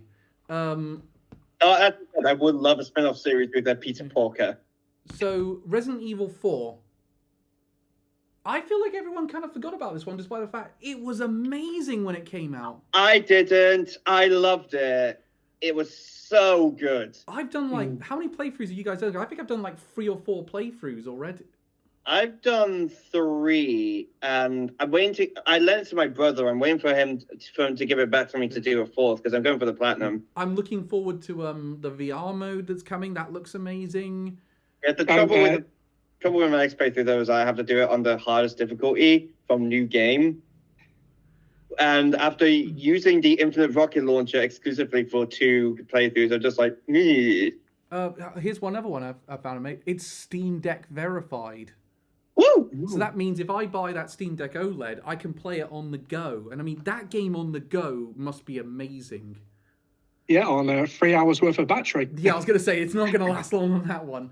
But that being said, I was thinking when this came out, can you really improve on Resident Evil 4? Because I played that and it's damn near perfect. Yeah, if you need a hint as to if I think it beat the original, it's now my favorite Resident Evil. They nailed it. I think it's close second for me, actually, in terms of my favorite Resident Evil. But what is your favorite, actually? Resident Evil 2 Remake. That's fair. That one's my favorite of the bunch. But yeah, originally my favorite was 7, but now I'm like, I think 4's just a bit more fun. I think they've... Reese, you're a big connoisseur of the original Resident Evil 4. How did you feel this remake went? I think it went really good. Like, no major faults with it at all. Apart from take out the giant statues of Salazar. Yeah. That was the giant robot. Yeah. Where's the robot? But I will say, I like the expansion they did for Luis this time. I think his role... Yeah, Luis, I love that they expanded Luis's character like quite a bit more. Yeah. So, what's... just want to move on. Have you guys played the Ada DLC? Not yet. It came out when I lent the game to my brother. So again, I'm waiting for that. I'll get on the case for that relatively soon. Yeah, because there's more character exploration in that too. But oh my god, so that's actually probably my only complaint: the fact they didn't have the Ada content in there at launch. It felt weird that something that was there at release on the original was now DLC. Oh my god, I forgot the Mercenaries mode as well. That's great. Mercenaries was so fun, dude. That was so good. That's the best Mercenaries has ever been in this series. I will say, Resident Evil 4, phenomenal game. They nailed it. Capcom is really on a roll between this and Street Fighter 6, and they apparently have another game coming by March. They've said themselves, we have another game coming by March. So yeah, put that. So which do you think that's? So everyone's hoping for their certain Capcom franchises are going to come back. I think the games coming out is that one they announced like one of the Gamescoms, or the very like Japanesey Monster Hunter looking one. You say that, but they said it's an unannounced game. Oh yeah. It's specifically in that case, Devil May Cry 6! Devil May Cry 6! Come on, Devil May Cry 6! We're getting a show! Please come to Devil May Cry 6! We're here. The 2 rumors that are going round at the minute, I'll keep the rumors to myself, but I will say that's one of them. Okay. Yeah. I really... Because it's been 5 years since Devil May Cry 5. I want Devil May Cry 6 so badly. To give you a hint, if it's the other rumor, Reese is going to be very, very happy. Oh. Yeah. And I know that rumor because I'm in that community. But I think Capcom, to me, right now, they're becoming one of my favorite publishers because they seem to knock it out of the park with almost every release. They have been on fire recently with, like, pretty much since Resident Evil 7, if you ask me. And I would add another one to that one, Mega Man Battle Network collection. In fact, all the Mega Man collections have been excellent. Yeah. Phoenix Wright's great. We're getting Apollo Justice back. Capcom's really nailing it for me. So let's move to the 2 Nintendo nominations. Start with Super Mario Bros. Wonder. I did not expect to like this as much as I did. This was a surprise of this. I was not expecting this one to be nominated, but as I said, I am very happy that it is. It's so good. Yeah, like the one change that looks minor that I enjoyed the most, the scrapping of the time limit. Yes, agreed. That is, it gives you that time to really explore those levels and try and find those secrets. And just look at the environments they make, especially with the Wonder Seeds. I'm not kidding. I'm not kidding when I say this has become my new favorite 2D Mario. Same. It's absolutely amazing. Can I say, at this point in time, I say it is, but I want to give it a year and a bit to see if I'm still saying the same thing. Because I feel like we always say these kind of things in the moment, but we might not be saying them down the line. Like, let's take, for example, Sonic 4. At the time that came out, I think everyone says now, oh, it's always sucked, we always hate it. I was there at the time. people were saying, this is all right. It's not exactly what I wanted, but it's okay. Now everyone hates it. Yeah, no, seriously. At the time, the word of mouth was actually quite favorable for it. So Crazy to think. it's crazy to think because I've replayed that. I've replayed that. At the same time, though, as Sonic fans are always coping. No. I will stay. I will stand by. I'm a Sonic fan, and I couldn't have anything nice to say about Sonic 4. It's like the level design's terrible. Yeah, well, I mean I at least mean when they first came out. Yeah, okay. I will say I was kind of in that camp when it first came out. I was kind of like, yeah, this isn't great, but it's not terrible. And now the year's gone down. Like, no, I can't defend this anymore. This is fucking awful. But Mario Wonder, I think it's only going to get better as time goes on. Like the Wonder Flower effects are phenomenal part of the game. Yeah, like I'm shocked that they managed to do that in every level, and they all feel so different. Yeah, like just some of the small ones, like the Pumpkin Party, was amazing. Yeah. And my favorite is still the Piranha Plant singing. Oh, that's amazing. That's just so charming and just so adorable. I love it. The quiz. I want a plushie of that. Or the quiz one. The quiz one is great. Yeah.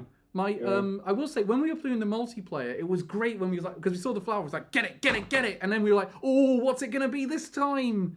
The thing is though, I think that's the one. I want to do a full playthrough with like people. It's gonna that just seems like fun. Can I say I have 2 issues with the game? Go. I think it's a little too easy, even though it's a 2D Mario. I still think even by that standard, this is a little easier than usual.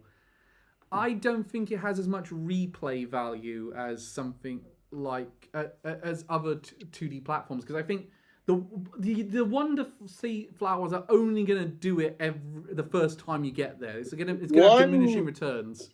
Small gripe I have, and it's a very small one. They brought back their lives, despite not having them in Mario Odyssey. They brought them back for this one, which I'm a bit. Yeah, but the game gives you so many that you actually forget about that.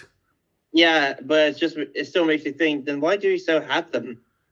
Reese, do you have any complaints about Mario Wonder? For me, it's mostly just the bosses for Bowser Jr. I'd want more variety. Yeah, they didn't really nail that. It's all I would say that, but I also think that's always kind of the case with Mario games. There's not much variety. It's not a good thing, but it's kind of like you know what to expect. Kind of expected, really. So, it's more the platforming than the levels that are like the big things rather than the boss fights. Yeah. Mario games anyway. Shall we move on to Legend of Zelda: Tears of the Kingdom? Yeah. Now I accept, as much as I love this game, I accept it has faults. I've watched the Scott the Voz video. I've heard what you two have had to say about it. I accept the faults in this game, and yet I think I love this game in spite of them. Yeah, I do like it. Don't get me wrong. I do think what it does is great, but I wish it did more because we waited 6 years for this game after Breath of the Wild, and it's basically Breath of the Wild again, but bigger. I just kind of wish we had more than just that. Yeah. Especially because the whole thing with the depths, you're not forced to do it, so you can completely skip that whole new addition of the game. Can I say something I don't like about the game? I really don't like about the game. The final boss fight. Yeah, the final boss fight's not great. The final boss. No, the fight is great. The bit, like the whole death scene that you go through, is not great. No, the final boss. If it didn't have that issue and the fact of one of the things that the boss can do to your hearts, if it didn't have that, I would say it's the best final boss fight in the series. But I don't know if I would agree with that. I'd say I do prefer I prefer the string of boss fights you get in Twilight Princess. I prefer the one you get in Skyward Sword. Ocarina of Time is a great final boss. Yeah, the gun fight in Ocarina is great. Wind Waker for me. Yeah, Wind Waker's great. Okay, I will say a bunch of things. It did. Also, it does still have that. It did have the dragon fight afterwards, which is piss easy, but it is so epic. So was fighting against Dark Beast Ganon. So I was fighting against Calamity Ganon, the big Calamity Ganon in the Breath of the Wild. Even then, you just think, yeah, this is so easy. I probably had more stress in my final fight with the dragon, because the fight with Ganondorf only left me with one heart left. Oh my With god! no recovery items. I couldn't heal it. Actually, no, I could heal around that point, actually. Because I was just like, fucking finally! Yeah. I have hearts again! But I will say, the sky aspect is amazing. Mm. I really I like find a lot of Skyrim's kind of a ball ache to get to. Mm. but Like, I wish they were a bit more accessible. But that's the thing I like about it. I like the fact that they're a bit that you really challenge your thinking process of how am I going to get to this one, and can I combine these items to get there? Yeah, but then when I finally do get there, half the time it's just like, oh, it's fucking nothing. Yeah. There's nothing here. I will admit, they think they need to think through that before they do the next open world Zelda game, and I think they are gonna continue this open world aspect to Zelda. That's something actually that a lot that I saw like when I was looking at like a video game a Zelda hot takes or thread on Twitter. Something that someone said, which I actually agree with, which is that the new formula isn't sustainable for a long time. Yeah. Because I'm already getting like kind of tired of it after 2 games. And it's just making me think, what's the third this game going to be like? Is it going to be just another Breath of the Wild clone? And if that happens, I'm going to start losing interest in the series. Which, I mean, this is a series that got me into gaming. I don't want that to happen. Well, let's look at the positives on this one. The open world is still really well designed, and there is a lot around every corner for you to discover still. I think they've improved the combat slightly. I feel like I think it doesn't feel as pernickety about your timing on certain things. I like the new fuse mechanic, so weapon durability isn't as much of a big deal now. Yeah, fuse mechanics are fantastic. I do like the fuse mechanics. I don't like that you have to drop the item to fuse it. I'll agree with you that. can just do that in the menu, especially since you can do that with the arrows for some reason. Yeah, I've heard people are a bit mixed on the sage powers you get for beating the dungeons. I personally like them. I'm very mixed on them because they're definitely more situational rather than like general use like the ones Breath of the Wild were. Breath of the Wild, they still felt a little situational in Breath of the Wild. Like, how many times? No, really. Like one acted as a shield, one blasts you into the air, one revives you, one sort of like as a super attack. The problem I had with the Sage ones this time around is you have to walk up to all their avatars to use, and that was annoying in combat. Yeah, half the time I was using them by complete accident. Yeah, I think there was a way you could do it. Like there could have been a shortcut they could have added to that. But that being said, I know this is gonna sound weird, but I think this is my favorite Zelda now. Well, again, what was your favorite Zelda before this? Breath of the Wild, and this is a better. And it's Breath of the Wild, but better. So this is good. Meanwhile, for me, before this, Breath of the Wild was like my 5th favorite Zelda game. Tears of the Kingdom is my 5th favorite Zelda game. Exactly. It's gone above Breath of the Wild, but it hasn't moved up aside from that. Yeah. I know one of the most annoying tweets I ever saw. This is in terms of like just pettiness. Obviously, there's been way more annoying tweets I've seen, but this is quite a petty, annoying tweet. Whereas there's an Xbox fanboy who said, if Zelda was made by, if Tears of the Kingdom was made by Xbox, it would have got a 75 on Metacritic. I was like, no, it wouldn't have, mate. No. You can't say that Tears of the Kingdom is proof that there's media bias towards Xbox. Yeah. Look at Hi-Fi Rush. Hi-Fi Rush got 87. That is a very, very good score. Yeah, it didn't break the 90s, but I don't think that's a game that's made to break the 90s. So, I will say... I will say as well, Tears of the Kingdom... it does have a few areas... It does improve on a bunch of things in Breath of the Wild. It doesn't improve on everything, and I can see why some people have not... it's not liked it. But I can't bring myself to hate it. I can't bring myself to even dislike it. Meanwhile, I'm still just more mixed on it than a lot of other people are, because a lot of people are praising it as like, oh, this is a new great Nintendo game, and I'm just sitting there thinking, well, again, if it doesn't do it makes me a bit more nervous for the rest of the series. Because I'm not wanting to wait for another 6 years for just Tears of the Kingdom but bigger. I think they're gonna do. They have said the next one is going to be a completely different Hyrule if they're going down this route, and they are. I think what's going to happen is we're gonna have a team that does. We're gonna have an offshoot teams that will do these 2D and 3D Zelda, these traditional 2D and 3D Zeldas to keep the gap going while they make these big open world Zeldas. Like if they keep making traditional 3D Zeldas. Would that mean you'd be more okay with the open world aspect, Elliot? Yeah, I'd be more than happy if they kept doing the Breath of the Wild. Sorry, no, the Ocarina of Time formula.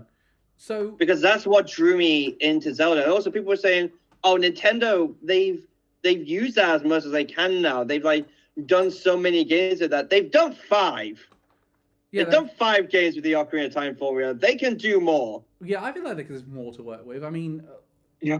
Imagine if they came out tomorrow and said Switch 2 is going to launch with Twilight Princess Remake or Twilight Princess Sequel. Everyone's going to be right on board for that. I'm just worried that this is going to be Nintendo's Far Cry. Where it's the same formula again and again.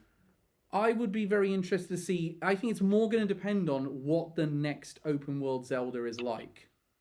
Because this made a ton of money, so it's not as if they're going to walk away from this because they've used up their creative exhaustion from it. Eiji Aonuma is going to come back to it, but he's going to have to sort of think now, what do I do next? Oh, and by the way, Nintendo, if Tears of the Kingdom wins, please have Aonuma come up there to pick up the award. Aonuma and the director come up to pick up the award. I don't want to see Doug Bowser coming up there because you couldn't be bothered to fly him out to Japan, from Japan to California. I'm getting sick of Nintendo wins not being picked up by the creative team. Well, that's been an issue with some of the indie devs who have had to apply for emergency visas now just to get to America. Oh yeah, because of course they didn't know they were going to get nominated. Yeah. I mean, it's not too long. I mean, me and Elliot, when we last went to America, we got our visas done like a few weeks before we were gone. We were going out. But, okay, so we kind of gone over it. I've mentioned I love Tears of the Kingdom. You guys are a bit more mixed on it, I believe. Yeah. Yeah, as I said, I think my opinion has gone down as time's gone on.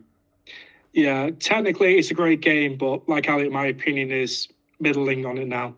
I would say I'm still in love with it category, and if they decide to make a 60 FPS patch for the next Nintendo console, I will start it up again and do it again.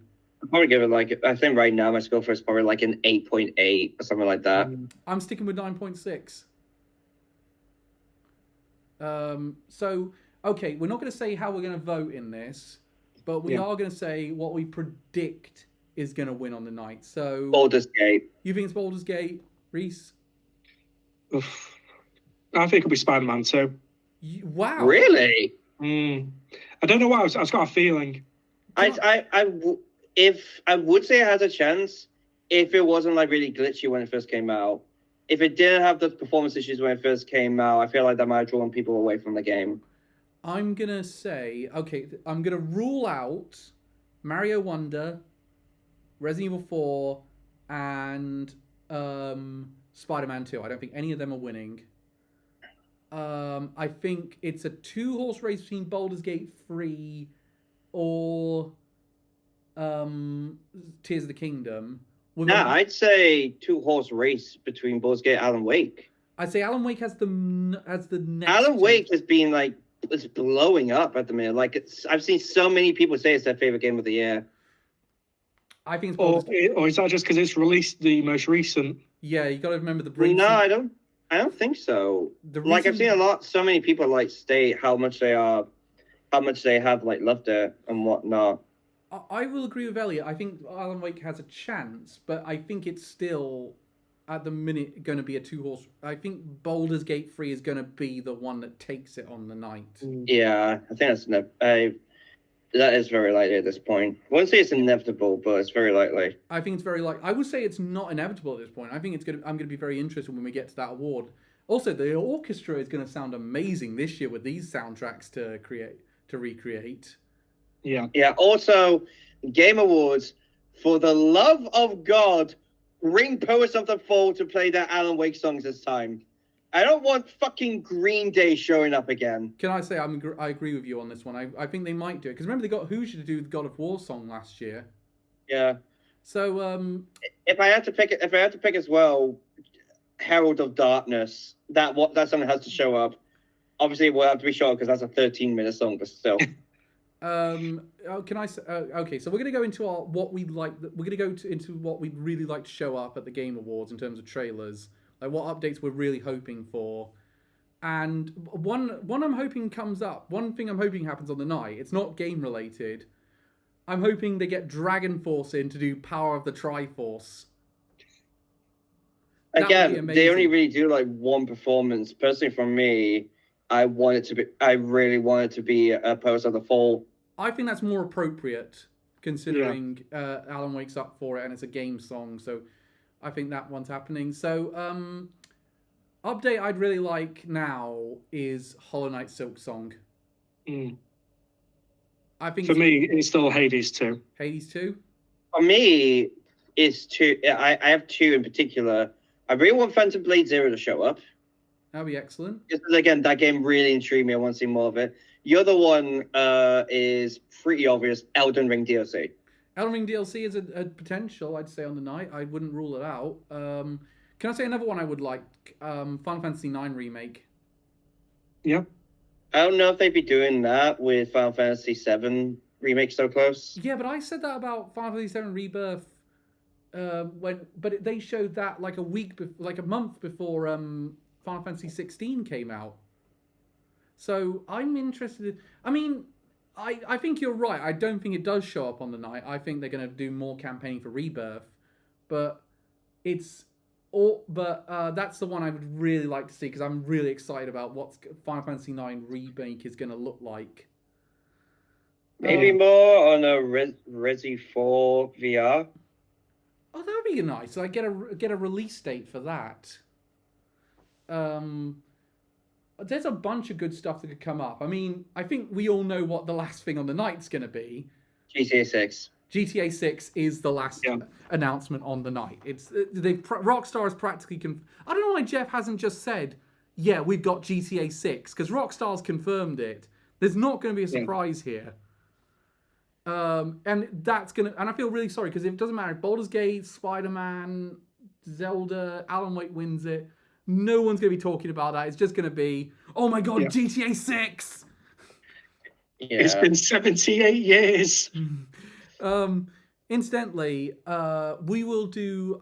We're gonna be at Unprofessional to do our thoughts on the Game Awards and trailers and on what won evidently on the night, but. We might this year. This year we're considering holding it back a little bit and actually doing it not the day after that.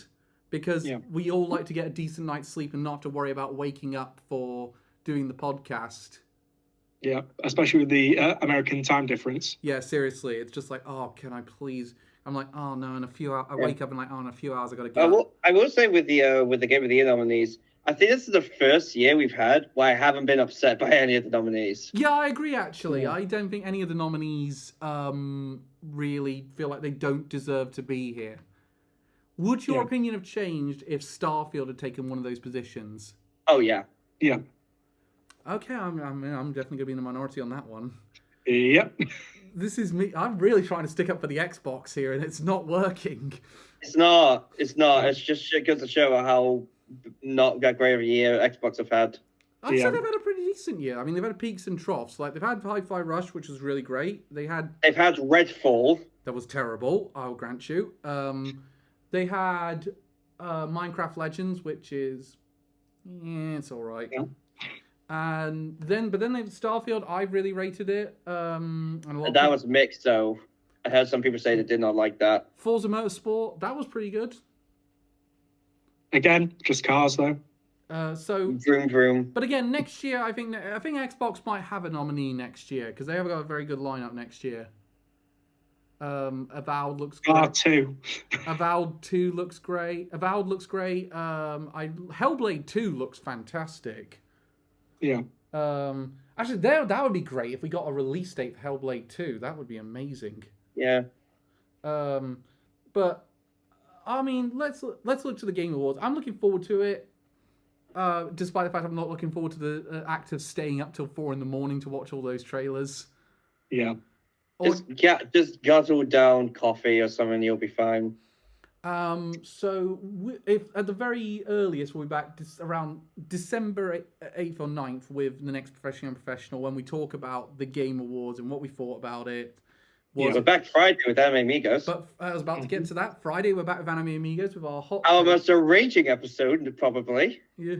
So there's content coming up. I mean, I'm looking forward to it. And of course, if you're going to the and if you want to meet up with one of us, I'm going to be at the Pokemon Liverpool Regionals in January.